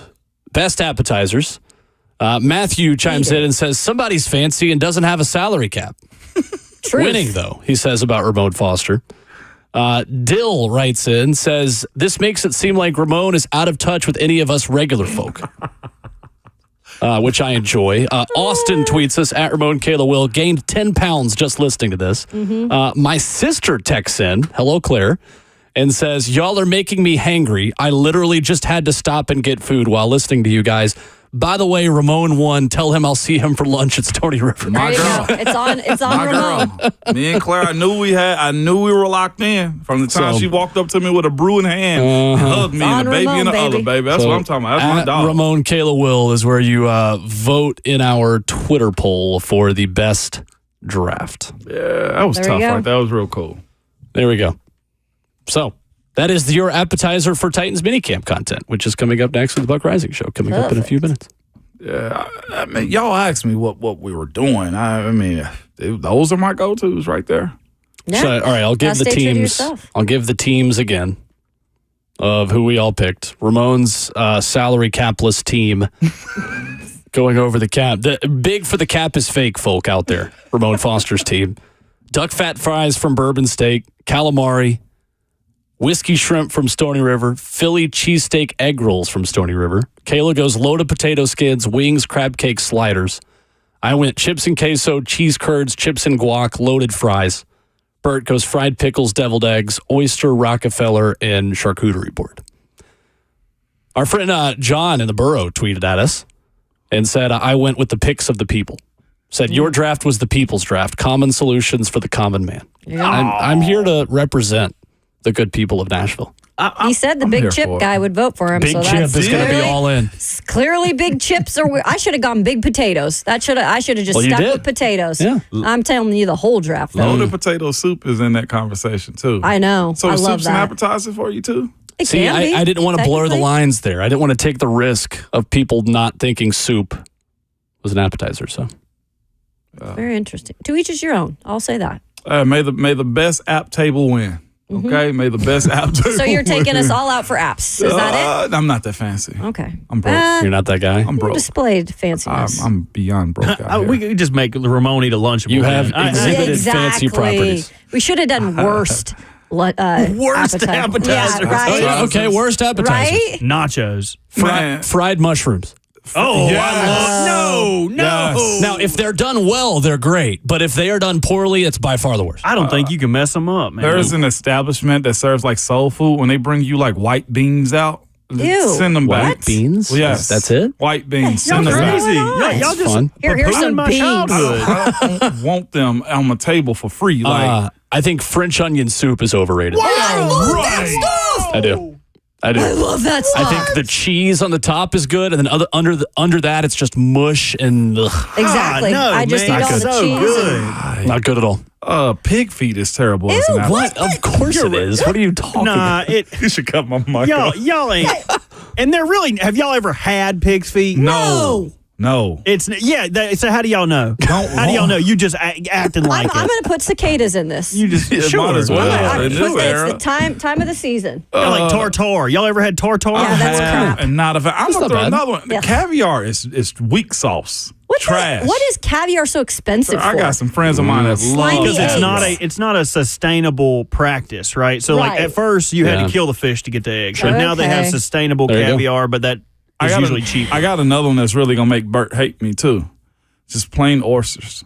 Worst ever. No, so you talking about raw? You talking about on the half Raw. shell? You Yeah, gotta have love- you gotta have them Love fancy. raw oysters. I once got iodine poisoning in New Orleans from me and my dad eating so many raw oysters. Okay, Pimp C. Okay. Wow. Did Pimp C get You iodine said ate so poisoning? many shrimp, I got iodine poison. Dang. Yeah. All right, Dang. I'll take it. Have you guys Pimp C. had Pimp too B. like an awful mozzarella stick, like where they're just dry? I don't think you can and, mess like, those up. The ones you People choke can, on, I'm though, telling you. like the ones they order for the restaurant is terrible sometimes. Some of them are don't- really bad. See, I don't they see used any to scenario. tease you in high school, and they'd be like, "Oh, we got cheese sticks today." Those were ass. Those cheese sticks were not good. On the way out, do we think Dan Hurley is the head coach of the Lakers Nope. by the time we talk tomorrow morning? Nope. Yes. Really? Yes. You think it gets done today? If there's too much steam behind it. Interesting. Nope. I don't think he's going to be the coach there at all. He's going to stay at UConn. Okay. Titans minicamp. One player you want to watch today Nick Folk. I already said. besides Will Levis. Nick Folk. Do we get a Tavondre Sweat sighting today? I doubt it. Okay. I was hopeful. Maybe. Oh. Kayla? I'm going to watch Cedric Gray. I like it. Yeah. I like that. Yeah, it's a solid pick. Josh Wiley for me. Love A it. lot of Josh Wiley talk this week at minicamp. Oh. We'll have that for you tomorrow. Live from the 104.5 The Zone Spring Golf Classic. We are out in Greystone at Dixon tomorrow. There are teams available, and they're going quick. Afternoon tee time, 1 o'clock. You can get in on that. You can come play a great course. You're going to have drinks all day. You're going to have food all day. It's going to be fun. And in the meantime, Ramon Foster gives you words of wisdom. You must remember at all times, your Twitter fingers and your mic is always hot. And those apps.